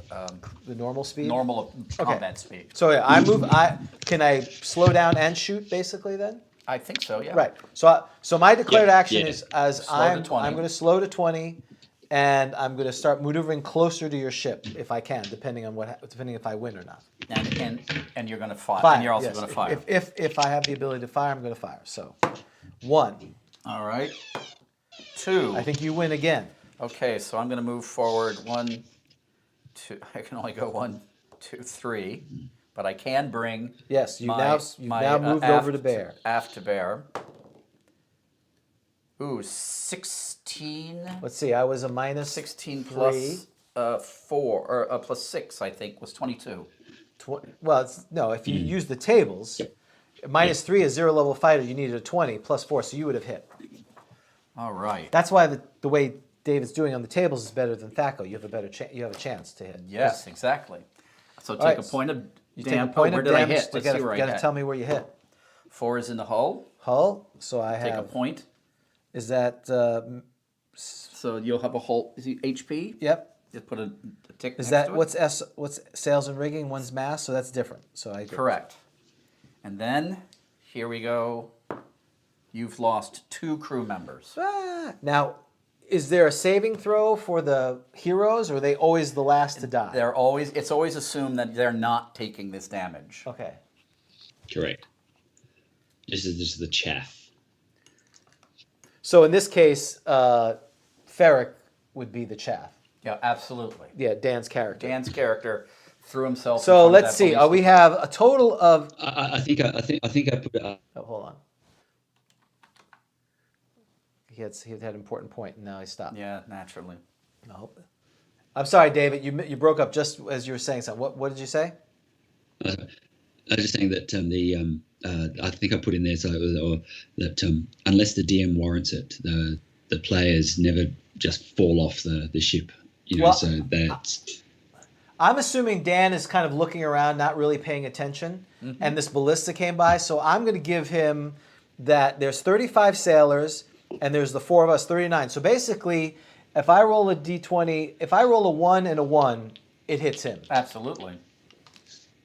And one, that's right, One and a one. Amazing. Hey, how about that?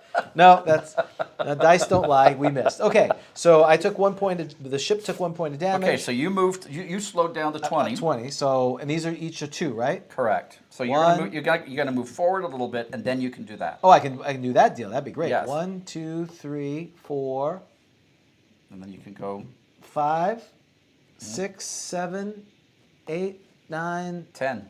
10. Yep, that's it. So 10 squares here equals 20 inches of movement in the scale we're using, and you're ready to come out with a broadside. And it's still what's 17. 11's a miss. So range doesn't matter at this point. It's No, it all does about not. the other factors. Correct. And 8. So I hit once. You hit So I once. hit Where did you hit? 2. That's in the hole. 2 more people. 2 more of my crew member, my precious, precious crew member go flying We're screaming at overboard. you. Just run. You have no hope. You will not make it to the ground. Surrender. I think I'm going to be fine. Thank you. And I promise half the crew will not be eaten by the Vegapygmy. All right. Round 3, right? Your declared action is what? My declared action is I'm going to. I'm going to attempt to ram. Okay. I don't think I'm. Get a I'm going collision. to I'm going to Look at move. that- I'm look going at to that beautiful maneuver ramming to damage. the right, bring my 4 ballista to bear, and attempt to ram. I'm gonna Look at that obviously beautiful ramming I'm gonna damage. try to come around here and not avoid being rammed. Well, I'm. That good for you. Yeah. So you have to. So in this, you have to declare the action you're doing. Yes. So how do you have that situation where do you, as the DM, you have to kind of think about it first, and then the players should declare, right? Because you don't want to react to what the players are doing. That wouldn't be fair.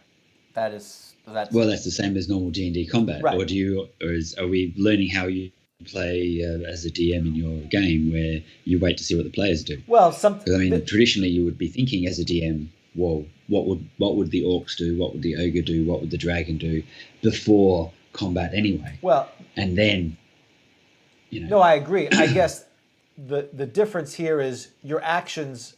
Once you do them, you can't change them. Whereas in D&D, you can as the DM give some discretion to.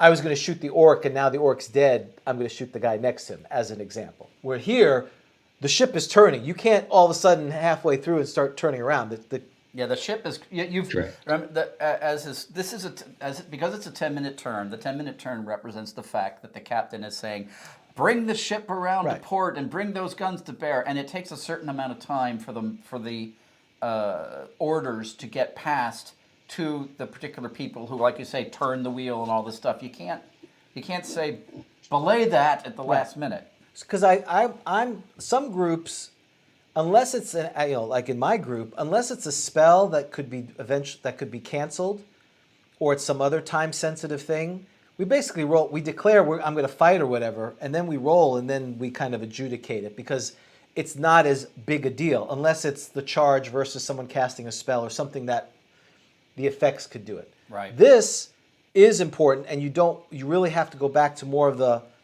all right, DM, what is my strategy before the players say something? Because it's not fair.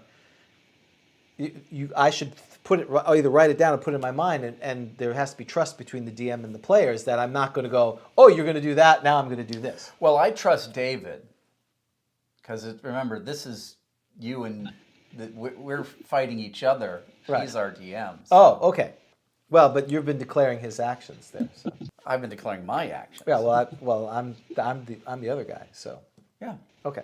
All right. So with that said, okay, I'm still doing what I said, which is in spite of my. That's probably not the smartest move to go this way, but that's what I declared, so that's what I'm doing. Okay. 1, you go first. So I go first. So I'm continuing. 1, 2, 3, 4. I'm slowing down again. 5. So now I'm moving at 10. Okay. So You can bring it to bear. Go ahead and make your attacks. and now it's less of a minus because we're not going as fast. We're That's slowing right. down. I'm still going 6. And I'm the going difference, 10. No, the difference is still -3. Well, oh yeah, it's between 3 and 5.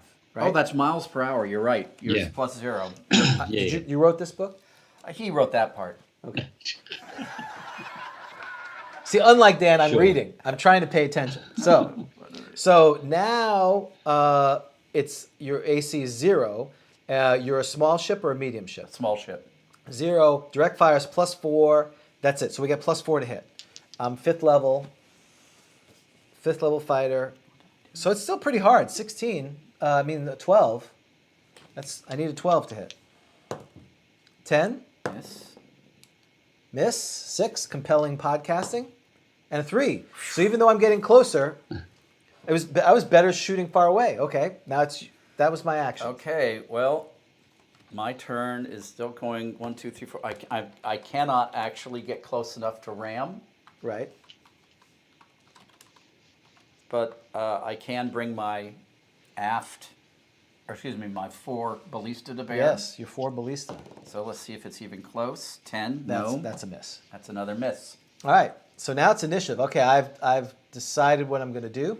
All right, I've decided what I'm going to do. I'm still going for a ram. Right, If right. if I can make it, I'm going to do I'm it. moving. So- I'm going to start circling you like So circling. something that we probably need to also keep in mind is the direction of the wind, because you can't just sort of turn a boat around. It's not like it's, you do a J turn like Jim Rockford, where you just sort of like, swerve it around. Well, I can't see what you're doing with your ship. I'm sorry, Dave. Yeah, well, yeah, we can move it over for you.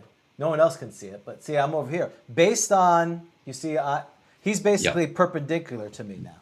Yes. What I will say is we've been using that. I have a Class C ship, which is fairly maneuverable, so I can make a 90-degree turn in my can. turn. Yes, you can. And let's see, But you still have inertia behind you that allows you to move. I have a Yeah. class B, I have a class B, which you means can- I'm more maneuverable. You're actually more maneuverable. All right, so this is a big initiative because if I lose initiative, you'll be able to ram me. That is exactly what we're doing. The oars out, burst of speed. 5. 1. So I'm able to move, right? Yes, you're able to move. 1, and you can move a Class B. That's pretty dramatic. So 1, 2, 3, 4. I said I'm going 10 now, so I'm going to turn like that. Okay. Because you can only move 6. That's right, So- which is 3 squares. Yeah. So now I'm shooting you. Nice try, ramming. You're gonna be murdered, and I'm gonna feast on your flesh. Thank you. It's nice to get that kind of affirmation. Miss. A 12 is a 12 hit. a hit, yeah. 12 is a hit now. 14's a hit. All right. So D8s for where? 7 and 1. Okay, that's one's in the mast, one's in the hull. Again, we've got a cord. We only have one in mast and one in.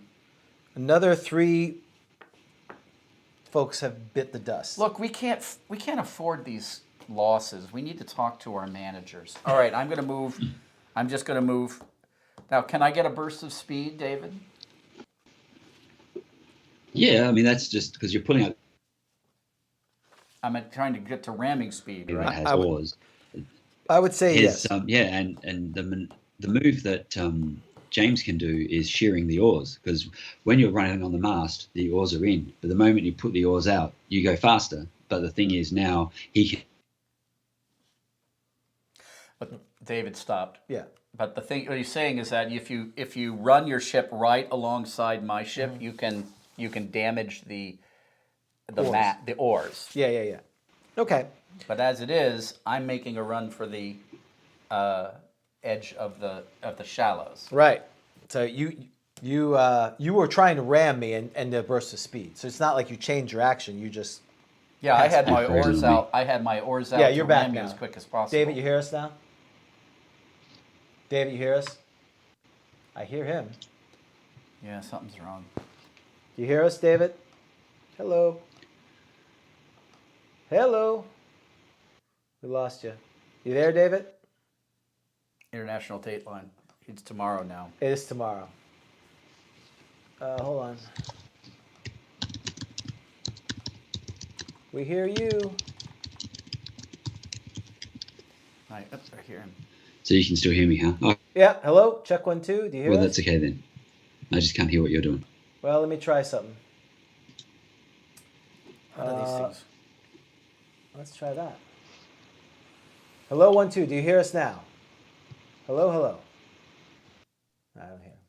All right. Well, I think we're kind of at the end of this because I Yeah. believe that the next turn, Right. the sloop John X will be able to To get escape. into Well, the, let's roll escape. initiative and see what happens. Okay. And Yes. 1, 2, 3. Okay, you have successfully Evaded. fled from combat here.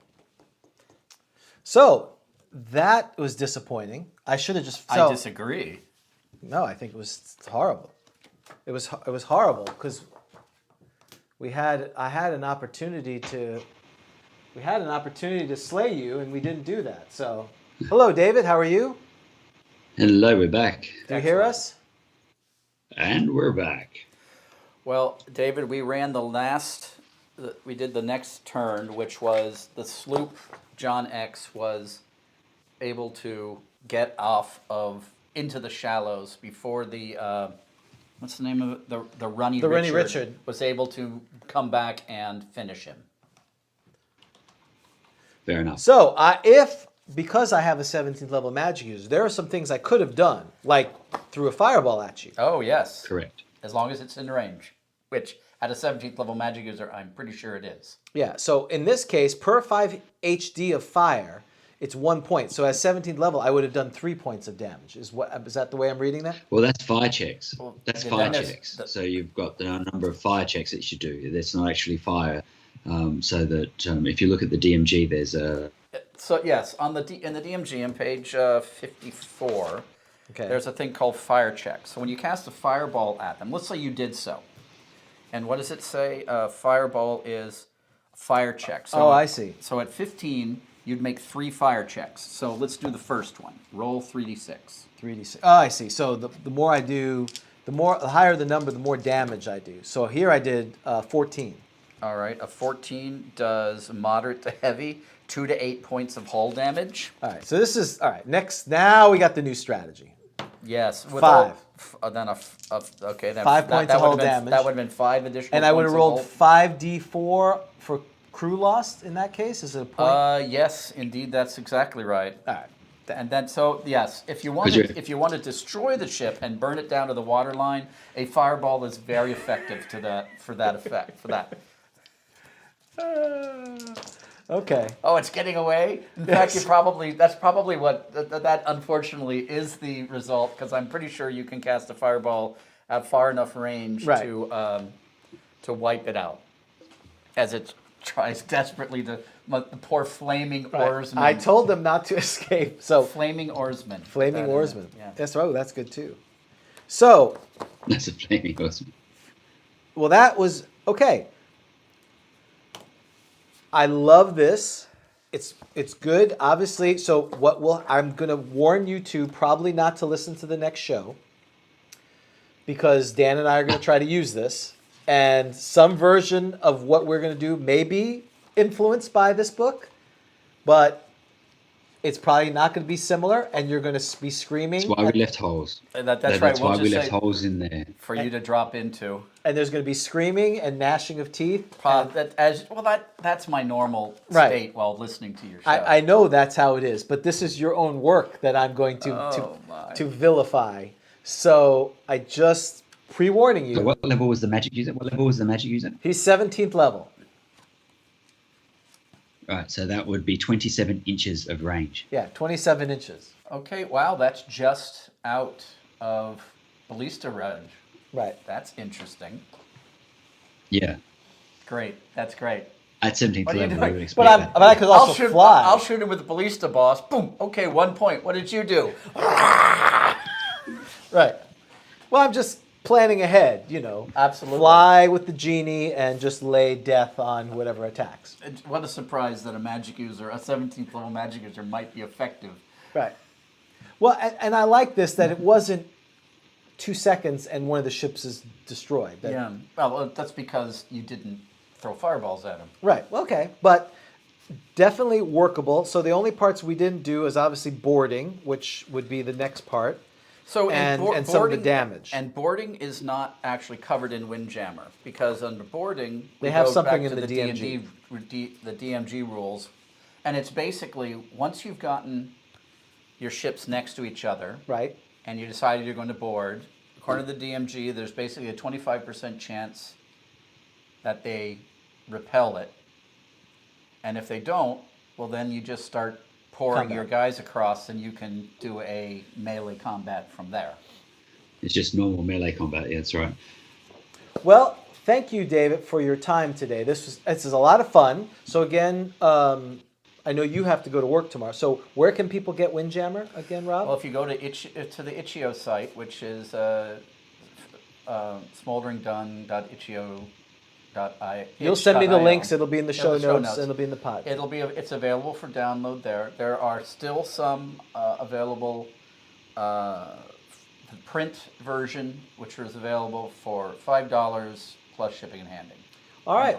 And David, you also are an international broadcaster. Is that correct? You have a show on local Australian TV that's available internationally through the YouTubes. Is that correct? Coming to you live from channel 31.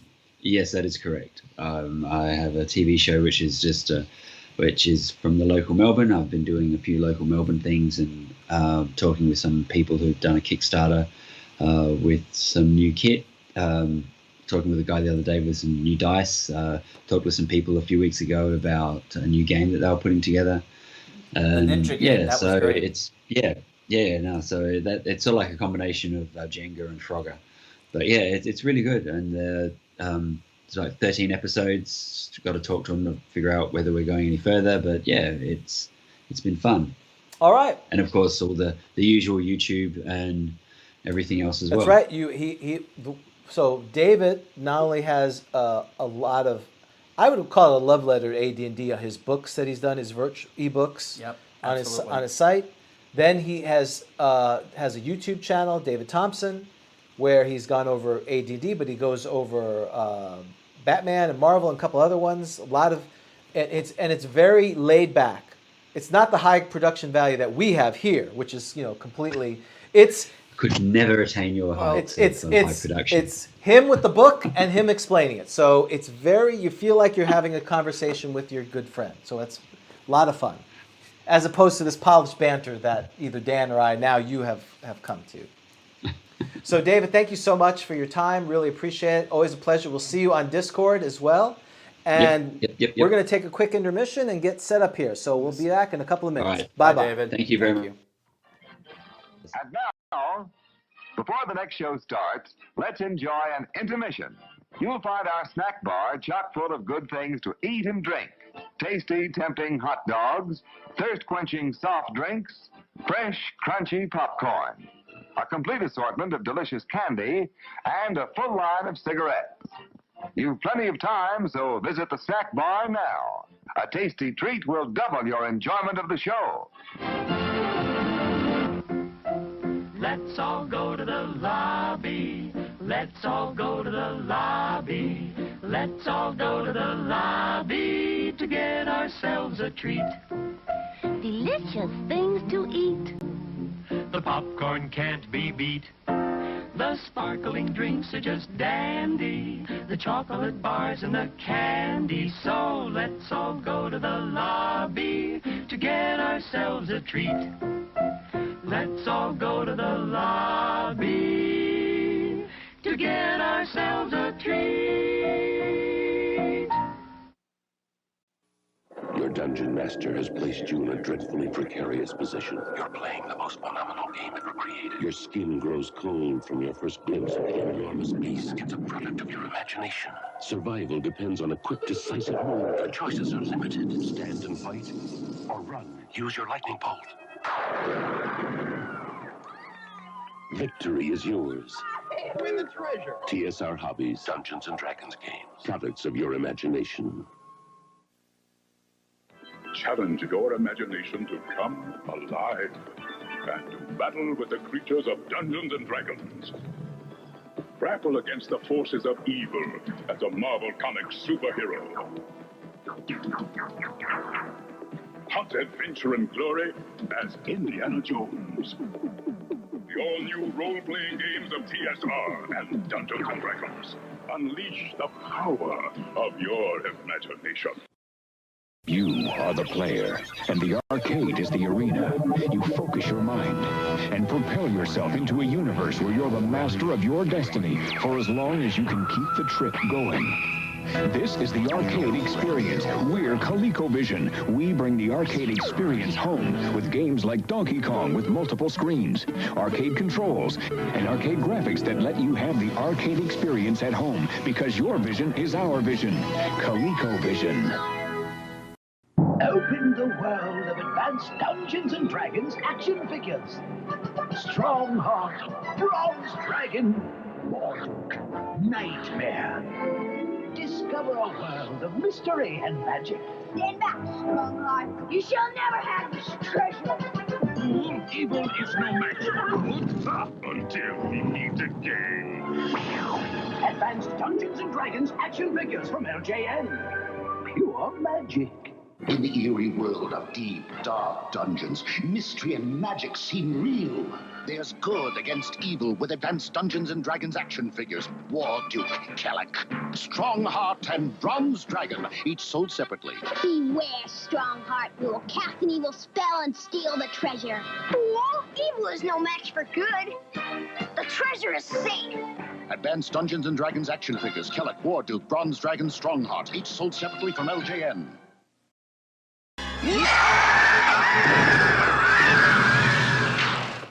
All right, we are back for, I know it doesn't show, there's a few second delay, so Oh, that's it's right. very difficult to look at this. I won't look at it then. So we're live over here, and there's about a 10-second delay that it takes to do that. So just for your thing. We're back. So again, thank you to Rob and David to go over how to do WindJammer. Our next segment is Sage Advice. So typically, Dan and I test each other's sagacity and try to figure out who is the most sagacious of us.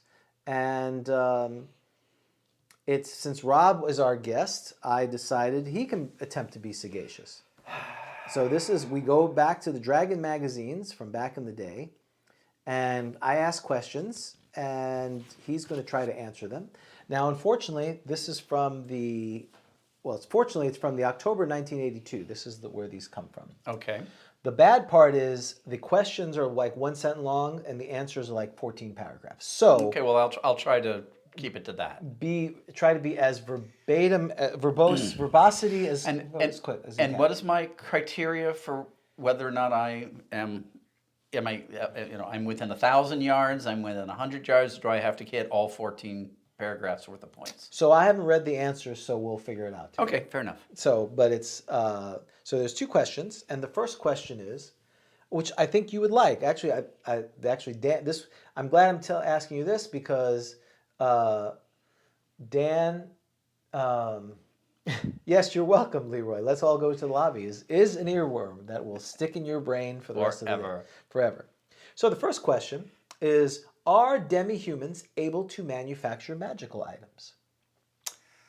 Are demi-humans able to, well, obviously it depends on the demi-human and is completely limited by, so I am allowed to look at this. You are able to, I typically try to do it off the cuff, but I think there is no penalty or a foul for using the books. Well, if you look into the back of the book under magical research and magic items, fabrication of, so we're going to look at page 114 to 118.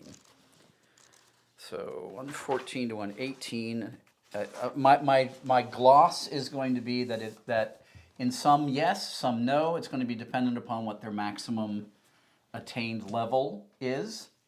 There's a certain amount of, because I believe there's limitations. Here we go, magical research, create spell research, defilement of fonts. Yes. I worry about that when I'm, as a editor, I worry about that. Here we go. That's what my wife says I do to the bathroom. I defile the fonts. You're welcome. I can't have my laugh trap. Defile your fonts. Your laugh trap isn't available. Well, because I got my sagacious. So let's take a look at just like manufacturing of potions. Potions may be made by any magic user of 7th level and above. Right. So if you, obviously halflings cannot be magic users, so they can't do that. Elves, I believe, can achieve 7th level. Shall we look at that? You can? All right. What is that book doing there? The book that shall not be named. Well, every once in a while someone dares bring it up, so I have to have it. So I know there's now comes the part I can never find. What do you know? I found it right away. See how much, the pressure of being live, look how quick flipping and turning doesn't take as long. So elves can go to 11th, half-elves. As magic users. As magic users, 8th, and basically that's it. So when they talk about demi-humans as spellcasters, they're talking about elves and half-elves as magic users, and then clerics have various capabilities across the board in the different races. So I'm going to say that it is dependent entirely upon the type of item it is and the particular race of the demi-human, and obviously what their prime stat is, because that will determine their maximum level. And I would think that is a very fair response to that. I think where it gets interesting is like a cloak of elvenkind or boots of elvenkind, which typically you would think is a permanent dwemer on it, and typically we think of enchant item and permanency. Oh, that's necessary true. for that, which would be higher level than an elven magic user could attain. So the question is, well, how are they created? It doesn't feel right that magic users, human magic users, are like the elf makes the boots, gets to a certain point, and goes, "Here, by the way, you all have." In addition, to I finish can up. make this. That's right. Well, I think that goes back to the idea of there's a lot of underpinnings to the generic Gygaxian Greyhawk world, which is that in the past, the magicians and magic users and capabilities of the past were much, much greater than can be achieved today. So, you know, perhaps now elven magic users can only be 11th level, but back in the age of myth, right? They just made boots of the elvenkind in the boots of elvenkind factory. And on page 116, it kind of alludes to that. The next to last paragraph. Dwarven and elven manufactured items, the +3 dwarven hammer, magical hammers, actions, cloaks of boots, elvenkind magic arrows, bows, in some cases even magic daggers, are likewise beyond the ken of player characters of these races. Only very old, very intelligent, and very wise dwarves and elves who have attained maximum level advancements are able to properly forge, fashion, and or make these items and have appropriate magics. I'm sorry, it's right here. There. That paragraph. And so these items are likewise the precincts of the DM exclusively. So there's, again, this idea that NPCs have abilities that because Gary, PCs may not be able to do so. Because Gary wants you to be human. That's basically what. Well, that's one thing. That's one reason for it, yes. So I love your answer, and that would be a similar answer I have, and I would say basically the answer is very similar. So yes, they are. A variety of types, though not as many as humans are able to make because of demi-humans' limited ability to climb in class levels, just like you alluded to. Dwarven clerics and halfling, gnomish, half-elven can only be 5th level, and they can only make holy water with the proper materials. And gnomish clerics of 7th level can scribe scrolls and a 4th level in power. And then it talks about magic users. But again, you can't get to the level necessary for permanency, which is an 8th level spell, which you have to be 16th level to do. And you have to be, I believe you have to have a 17 intelligence. Intelligence. Right. So it says, beyond this, what can be done? Dungeon masters might wish to consider the following possibilities. Gray elves are supposed to get a +1 intelligence, bringing their maximum intelligence to 19. Could these elves perhaps also reach 12th level? Billy, well, so now we're kind of speculating that you could do that. Yes, it would appear from other comments in DMGs when I mentioned that demi-humans are sometimes capable of making items with permanent dwellers. So a dungeon master could declare the demi-human cleric who reaches the highest possible level is able to invoke the favor of his deity and permanently enchant items. So that's one of the ways you could do that. I think, again, Cloak of Elvenkind was specifically written. Then it keeps going on. Gnomish illusionists, it goes through each class. I don't think we don't need to talk about gnomish illusionists. They just make nonsense and usefulness. Some excellent resource material for figuring out what sorts of specialized magic items a certain demi-human race could make may be found by looking over the description of the particular pantheon that the race worships. What sort of weapons, armor, and items do those deities use? One could simply develop scaled-down versions of the gods' major weapons and equipment and find those as items being fabricated by demi-human spellcasters. So that's the example that they give. I think I got pretty close. I gave you a 7.5. Thanks. Solid 7.5. I'll take it. So question here is, just to recharge the item you need to use enchant spell which requires 12th level. That's right. Yep. So again, 11th level is problematic. That's the problem. 12th level, 6th level, there's that jump because you get your 5th level spell as a magic user at 9th level, and then you have to wait till 12th level to get 6th level spells. So the way that I would think that a way that one could go is this. So at the Castle Arg, you have the great magic user Booba. And Booba, Saul Booba. And Saul Booba is known to be able to enchant, to recharge. Oh, everything just went dark. It came. Did we go offline? Yeah, something's causing the camera to go. We'll have to work on that.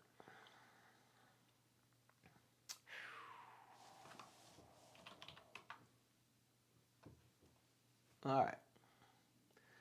dead, and we're coming back. We're coming back. Oh, look at all those people that are on. Yeah. All right, we're back. Sorry about that. All right. Camera's still off? Yeah, I turned the camera off. I turned it off because, well, we're not sure it's working. So hopefully that will turn off in just a second.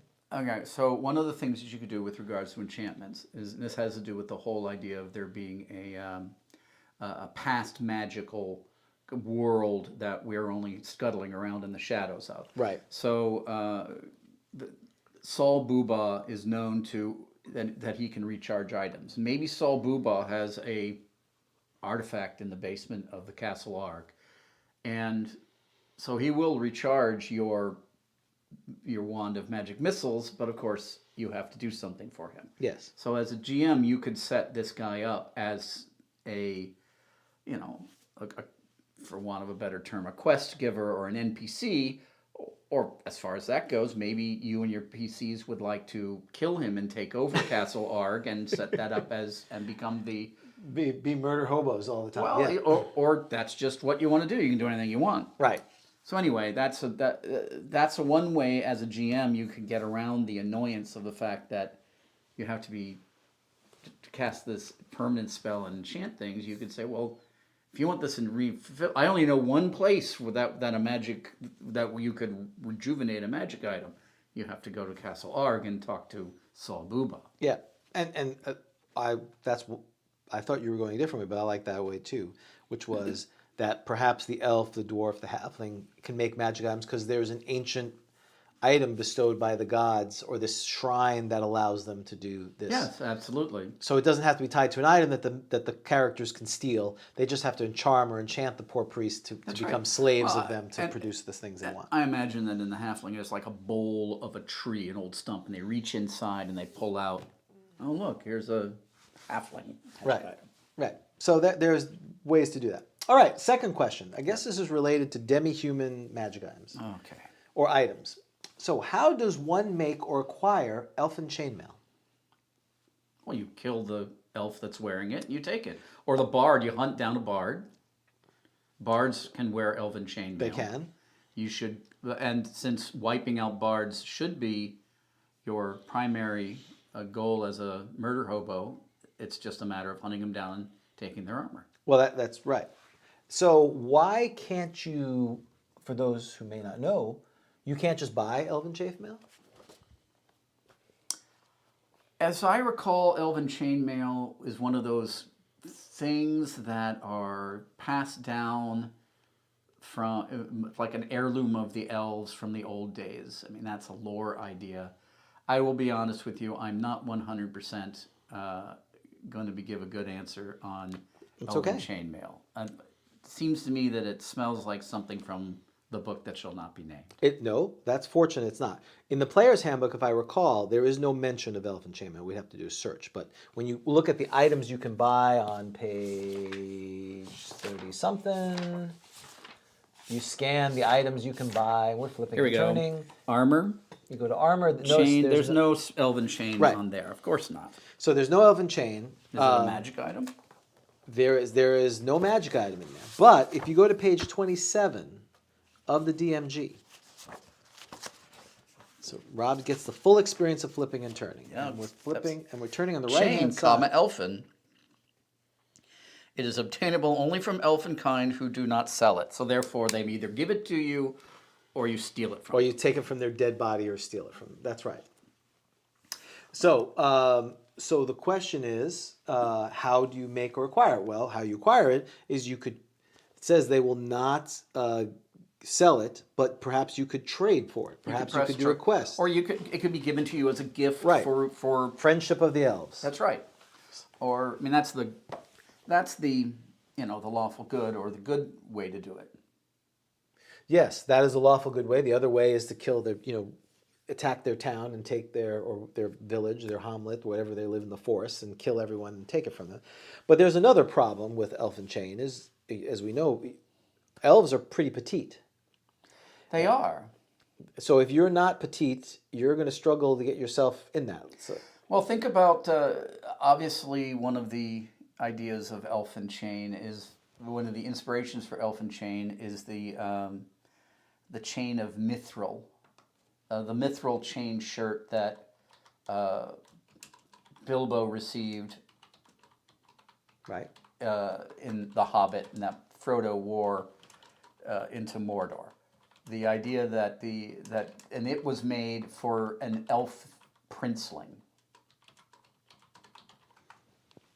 So, I mean, that's one way to do it. I think that how would you adjust an elven chain shirt?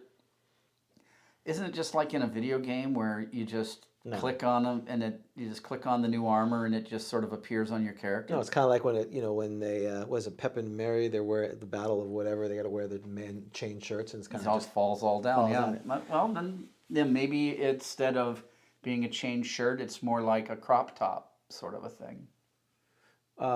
So you've got even more. There's like multiple things of this. Oh my goodness! All right, what do they say? So they say Elven Chainmail is a special type of chainmail armor that is much lighter and stronger than normal and allows greater freedom of movement. It's made by Elven armor smiths of above average ability, and it's secret for a number of reasons. Elves is the manufacturer. Even were this manufacturing process better known, duplicating Elven armor would prove very difficult. What little is known about making Elfin chainmail is that the links of the chainmail are much thinner and smaller in diameter than usual. The metal from the elf is made from an alloy of the highest quality steel and mithril, a rare valuable blah. What? No, I'm laughing. As an editor of a magazine, I am completely conversant of having column inches you need to fill with blather. But go on. Yes, so not even magical devices appear to be able to determine the nature of the substance. So they're basically saying the material is of elven, unique to elves. So you can't just go down to the local blacksmith and say, fix this. Or you can't just take steel and mithril and kind of mix it together and then put chain together and come up with an elven. You do not unless you're a master elven. Yeah, there's some secret sauce that you're not going to figure out. Yes. So, and then the patterns, and then they even go on about the patterns of interconnections, link changes from place to place across the armor. So special general designs may appear. So they're saying even the patterns that are used in the various parts of the armor are unique to the elves. So you couldn't even figure that out. It's like, oh, they are smart. And it takes 90 days instead of 45 days for them to make it. Dungeon masters who like to start a character with some minor magic item could offer elven characters an elfin chainmail suit instead, though evil elves would not be able to receive this benefit. Okay. Non-elves are not given elf chainmail by a long-established tradition and is never sold. Elves regarded as an artistic treasure as well as an expression of appreciation and distinction. Selling it would cheapen its social and cultural value. Most non-elves are not able to wear elfin chainmail anyway since they do not have the proper build and size to fit an already made suit. Though some thin and light humans and a few large tofel halflings may be possible fit. Elves would not appreciate seeing a non-elf wearing elfin chainmail, however, and might believe the wearer got it by killing or robbing the previous owner. Well, of course they did. Weighs only 15 pounds. So, anyway, so the idea is it would be a very rare thing to see a human wearing elven chainmail. Yeah, but one thing that says it does give you +2 to frolicking in the woodlands. Yeah, but the idea is they shouldn't be giving out to people. Hey, Vic's on. Hey, good morning. Hi, Vic.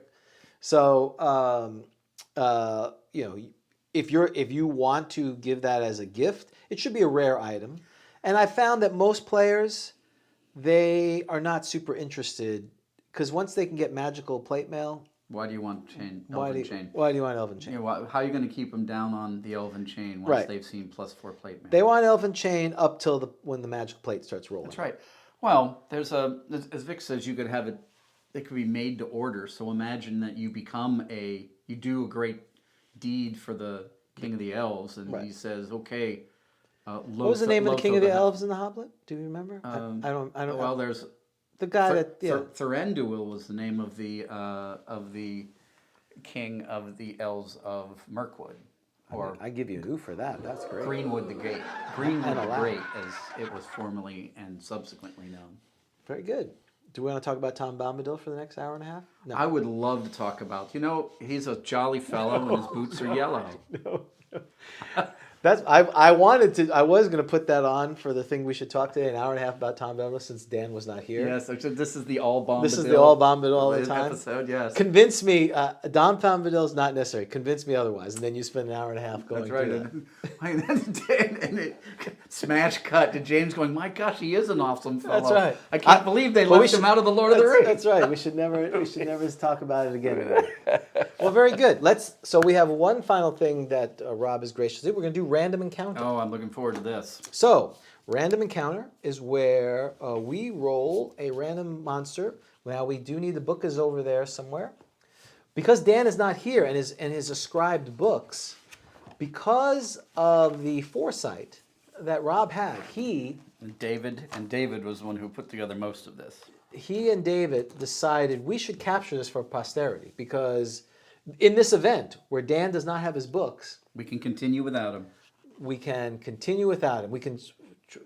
travail forward. We have a backup plan. So, on which issue is this? This is in the back cover of issue number 4 of Flipping and Turning. That's right. So this says how to random encounter the GROGTALK way. So, step 1, the dorso roll. That's right, the dorso roll, which of course you may touch the fecal dice and decide which it is. All right, it is, come on. Fiend Folio. No. Wait, is that the one that he likes or doesn't like? Trying to give the full Dan experience here. Dan likes the Fiend Folio. Oh, good. Fiend Folio. Yes, Monster Man is want for him. Okay. So Fiend Folio, chart determinations, D10. D10, okay. So I have to go in the back of the book and try to find the charts that he would normally use. No. We got it all here. Oh, here. I'm sorry. It's all right here. Yes.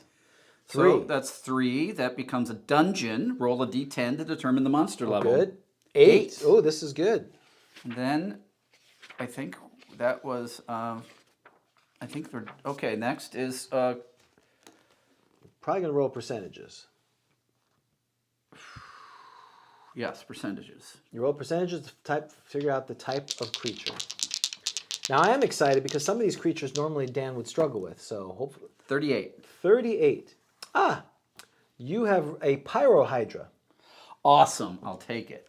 So, Pyrohydra. But discuss the monster selected. All right, let's find that. That's right. So is it in the... Oh, no, it's in the monster manual. It is in the OG monster manual. Awesome. Would you like your own monster manual? Yes, please. All right, let's there you go, right there. Right. Here you go. I'll take it. And ease it past the groggy. That's right. The original G. The OG groggy. The OG groggy, exactly. So the Pyrohydra. Pyrohydra. I am looking forward to that. Here we go. So I'm not going to look at it because you normally quiz me. I quiz you. All right. So what page is it on? It is on page 53 of the monster manual. It's under Hydra. Pyrohydra is a subspecies of Hydra. It queers. What page was it on again? I'm sorry. 53. 53. Starts on 53 and goes to the next page. Okay. So let's we'll discuss the additional Hydra, and then we'll move on to the Pyrohydra. So, James, what do you think the frequency of a Hydra is? I'm going to go with rare. It is uncommon. Wow. Yes, there's a lot more of these running around than you might think. Right. That is disturbing. Number appearing? 1. That's correct. What is this armor class? It probably has 2 armor classes based on my recollection. So I'm going to say the base is 5 and the heads are 3 or something like that. I don't know. It's all 5. Oh, it's all 5. I was thinking it had split armor. Move? 12. It's at 9. Ooh, it's slow. Okay. It's a little bulky. Yeah. Hit dice. Well, I think its hit dice is determined based on the number of heads it has. That is correct. Now, a Pyrohydra. A Pyrohydra's hit dice is it's this fixed number if I remember correctly. So 10. No. Okay, I'm gonna give it. I'm gonna give you partial credit. Get a partial credit. Okay, get sort of a ding ding. Okay, so the number of hit dice for a Hydra is 8 or 5 plus to 12. 5 to 12, basically. And that's dependent upon the number of heads. Pyrohydra, they seldom exceed 5 heads. Okay. Excuse me, 7 heads. 10% have 8, and no 9-headed hydras have ever been seen. So we'll address that with regards to the number of heads. Here, roll a d8. We'll see how big this particular one is. All right, 2. All right, so determine the number. 5. Okay, 5, 6, 7-headed hydra. So it's a. Oh, they seldom exceed 7 heads. You have a 7-headed hydra. Wonderful. Hydra. Well, you are the 7th. You play the visitor. I'm always the incumbent. Number of attacks? So how many hit dice does he have? He has 7. 7. He's 7 head. Okay. Number of attacks, well, it's equal to the number of heads, so that'd be 7. That is correct. And then, according to the size, is dependent. The damage is based on his size? Yeah, and since he's the smallest, it's a d6.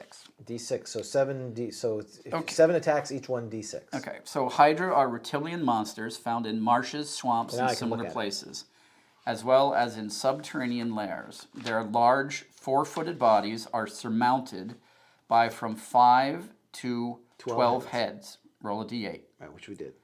Each head has 1 hit dice of a full 8 hit points. When all of a Hydra's heads are killed, the body dies, but not until each and every head is killed. The Hydra attacks according to the number of heads it has, each head being considered as a hit die. Thus, a Hydra of 7 heads attacks as a monster of 7 hit dice. It's possible for Hydras to attack several opponents at once.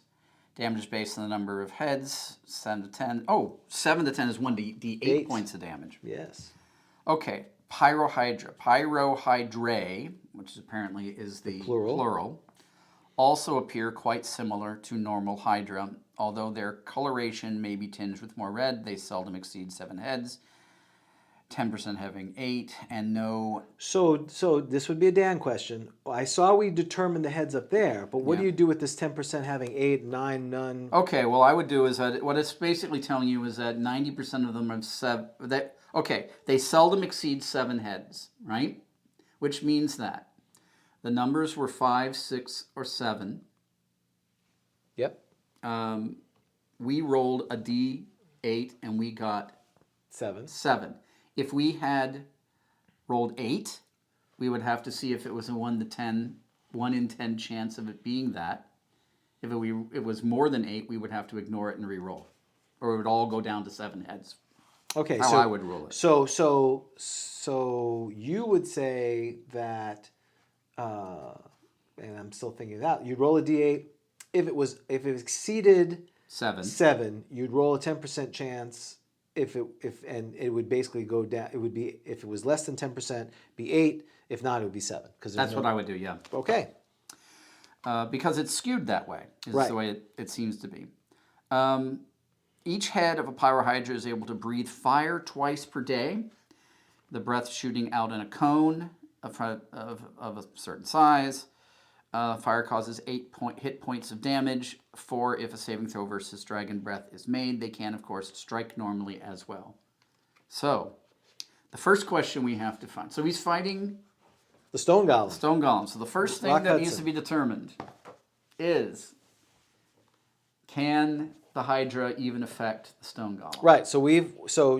Did you hear our time when we introduced the stone golem? What our discussion was back and forth then? I don't remember where it This came is not from. at the top of list. You didn't. On the drive over here, you weren't thinking about. I didn't review it. I can't remember if we decided that if you were a high enough, if you were a monster of the appropriate hit dice, you could hit it.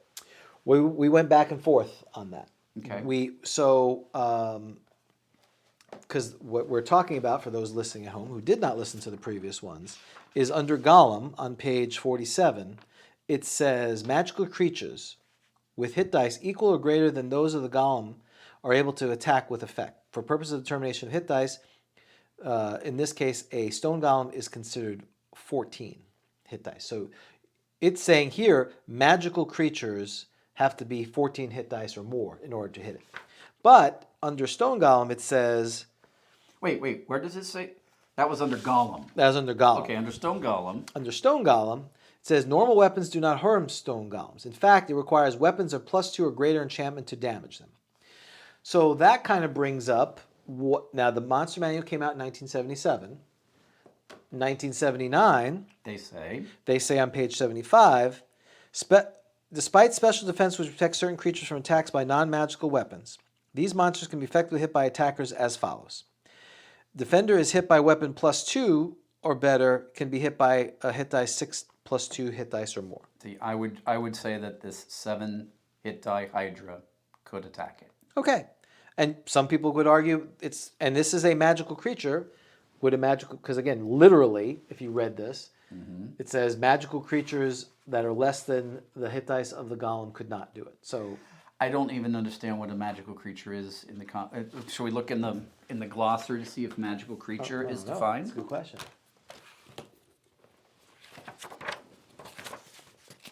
I mean, this is just a plain natural pyrohydra.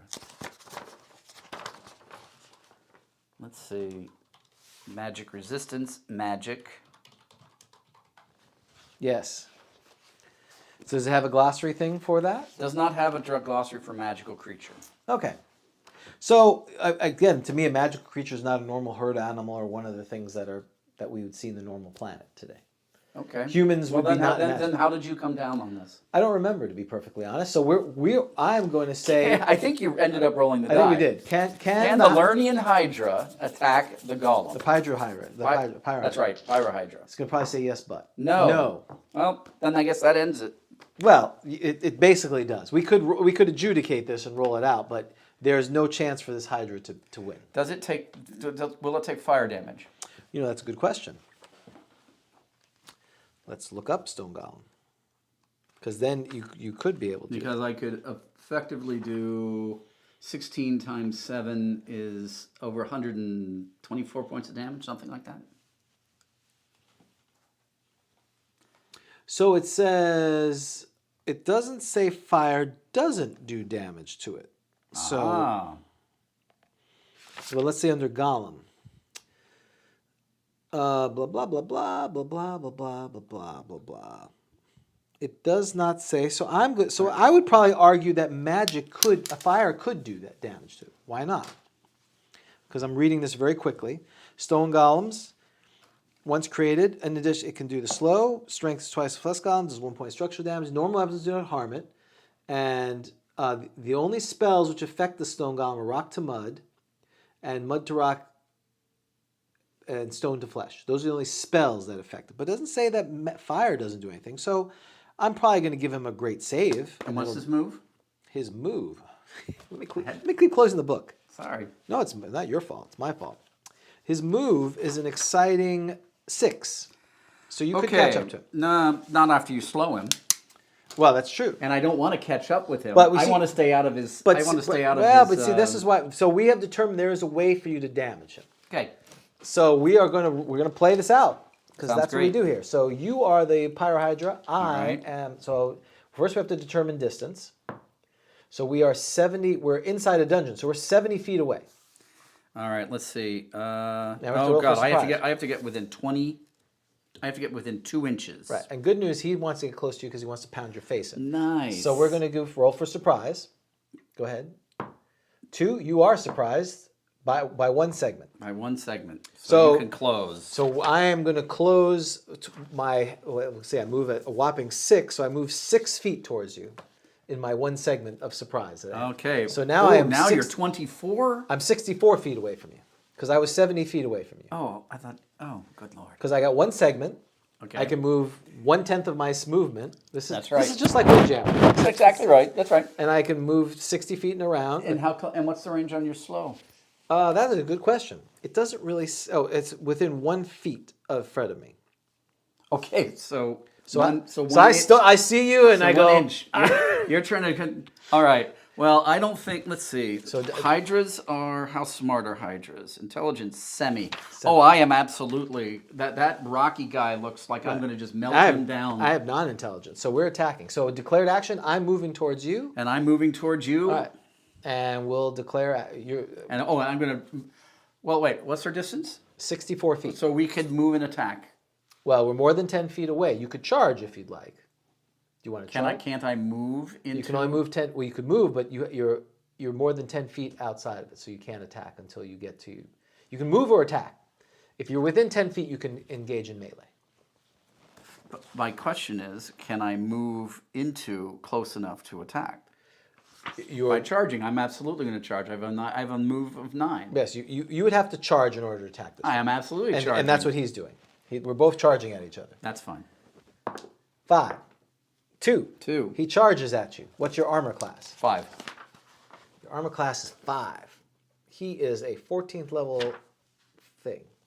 And he's +2 to hit because he's charging. You're also +2 to hit. Yes. And actually, and your armor class is less. So he hits. You take 3 to 24 damage. Oh, that's quite a lot. Yes. Let's see. I'm 7 times 8 is what? 52 hit points. 56. 56. You have to roll it. No. No, I don't. Does it say it comes with that? Each head has 1 hit die at a full 8 hit points. Oh, there you go. Very good. That's why you read it. You have 50, so you're going to take 9 points of damage. Okay. And it also says, in addition to his normal attack, he may cast slow spell at any point within 10 feet from facing him every other melee round. So I'm going to say he casted slow on you, but I'm going to let you get your attack in. But next round you will not get. You'll get half the attacks you would get. Okay. So there's no saving throw on a slow? There's no saving throw on a slow. Okay. So you took 9 points, which is 1 head. That's right. 1 head is. So now I'm down to 6 heads. You have 6 heads. All right. I'm going to make 6 attacks. Right. With my bite. You're going to make your 6 attacks with your bite. Which do no damage. Right. So now it's initiative. And no, it's not. I'm also breathing. Oh, you can do the same thing at the same time? Yes, you can. In addition. Oh, it says in addition. Very this nice. fire causes. They can, of course, strike normally as well. Ah, excellent. So you have make 6 saving throws versus Dragon's Breath. 6 Dragon Breath saves. All right. I like it. So I look that up. 10, 12, 10, 9. He's 14 hit dice. 2. I'm going to say he failed twice. Okay. Then. Based on he's a fighter. He's 14th level. His Dragon's Breath is the 4th one here. 8. Breath weapon. It's 8. 8. Okay, so he's failed twice. 8. Oh, I'm sorry. 5. He's still failed twice. Okay. Then the ones you failed, you take 8 points. Okay, so I failed twice is 16 points of damage. And the ones you didn't fail, you take half. You take half, so that would be 12 or 32. 4. 4 times 4 is 16. Okay. Yes, 16. So a total of 32 points of damage. That's pretty substantial. That is substantial, but now I'm slowed. I'm only going to. You get half your attacks. Okay. All right, so you basically lose initiative.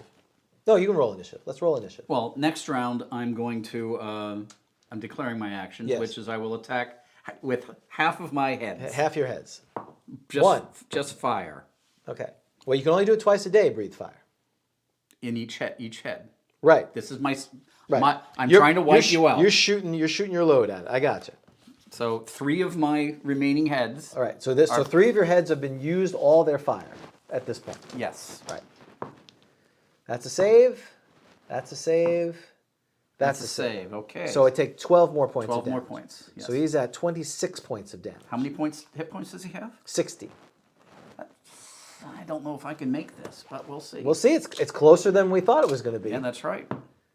15 is a hit. Yep. So when you with the Hydra, because each head represents 8 hit points, what happens if there's a partial hit? It still functions. It still functions until it's gone.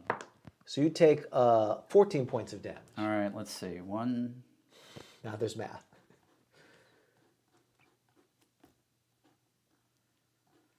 All right. And I'm going to say those are the heads that cast the 2 fireballs. Oh, okay. I'll take it. So we lost another couple of heads. So there's 3 of his 7 heads are gone. So he has 4 left. So Jonathan he's saying that we went back and forth, Jonathan, on that. You could definitely argue that the monster manual says magical. It doesn't take damage from magical creatures less than 14 hit dice. But we're saying for the argument that it doesn't specifically say he's immune to fire. If this was a spell, I would argue it didn't work. Like if you could cast Fireball, it would not work because it says they're only spells. But I agree, but this is a Dragon Breath. Right. So Dragon Breath is that is why we're allowing this. And plus it would be a darn short. Right. It'd be a short thing. So okay. You hit me. Right. And it's next initiative. Well, I have. You have the other 3 heads. I have the other 3 heads I'm going to breathe with. And we're adjudicating the heads I smashed were the ones that you breathed on me, which makes sense. Sure. 4. 1. All right, so he's going to get his attack. Miss, miss, miss. No. 17. No, it's not going to be a miss with 17. He does another 16 points of damage.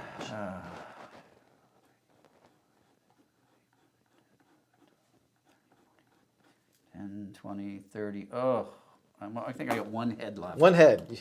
Well, you have 1 head, so I have to make a saving throw. Yep. 8. That's Take 4 points. All right, 22. All right. And then you've done 38 points of damage, which is pretty substantial. Well, he has a pyro hydra. Right. This was a good fight. But I think he's going down in the next round. Right. So next round you don't attack. I don't have anything to attack. And with then he anymore. attacks. 4? Do I hit with a 4? Your AC 5? I bet you do at 14 hit points. Yes, I needed a 3. He does 13 points of damage.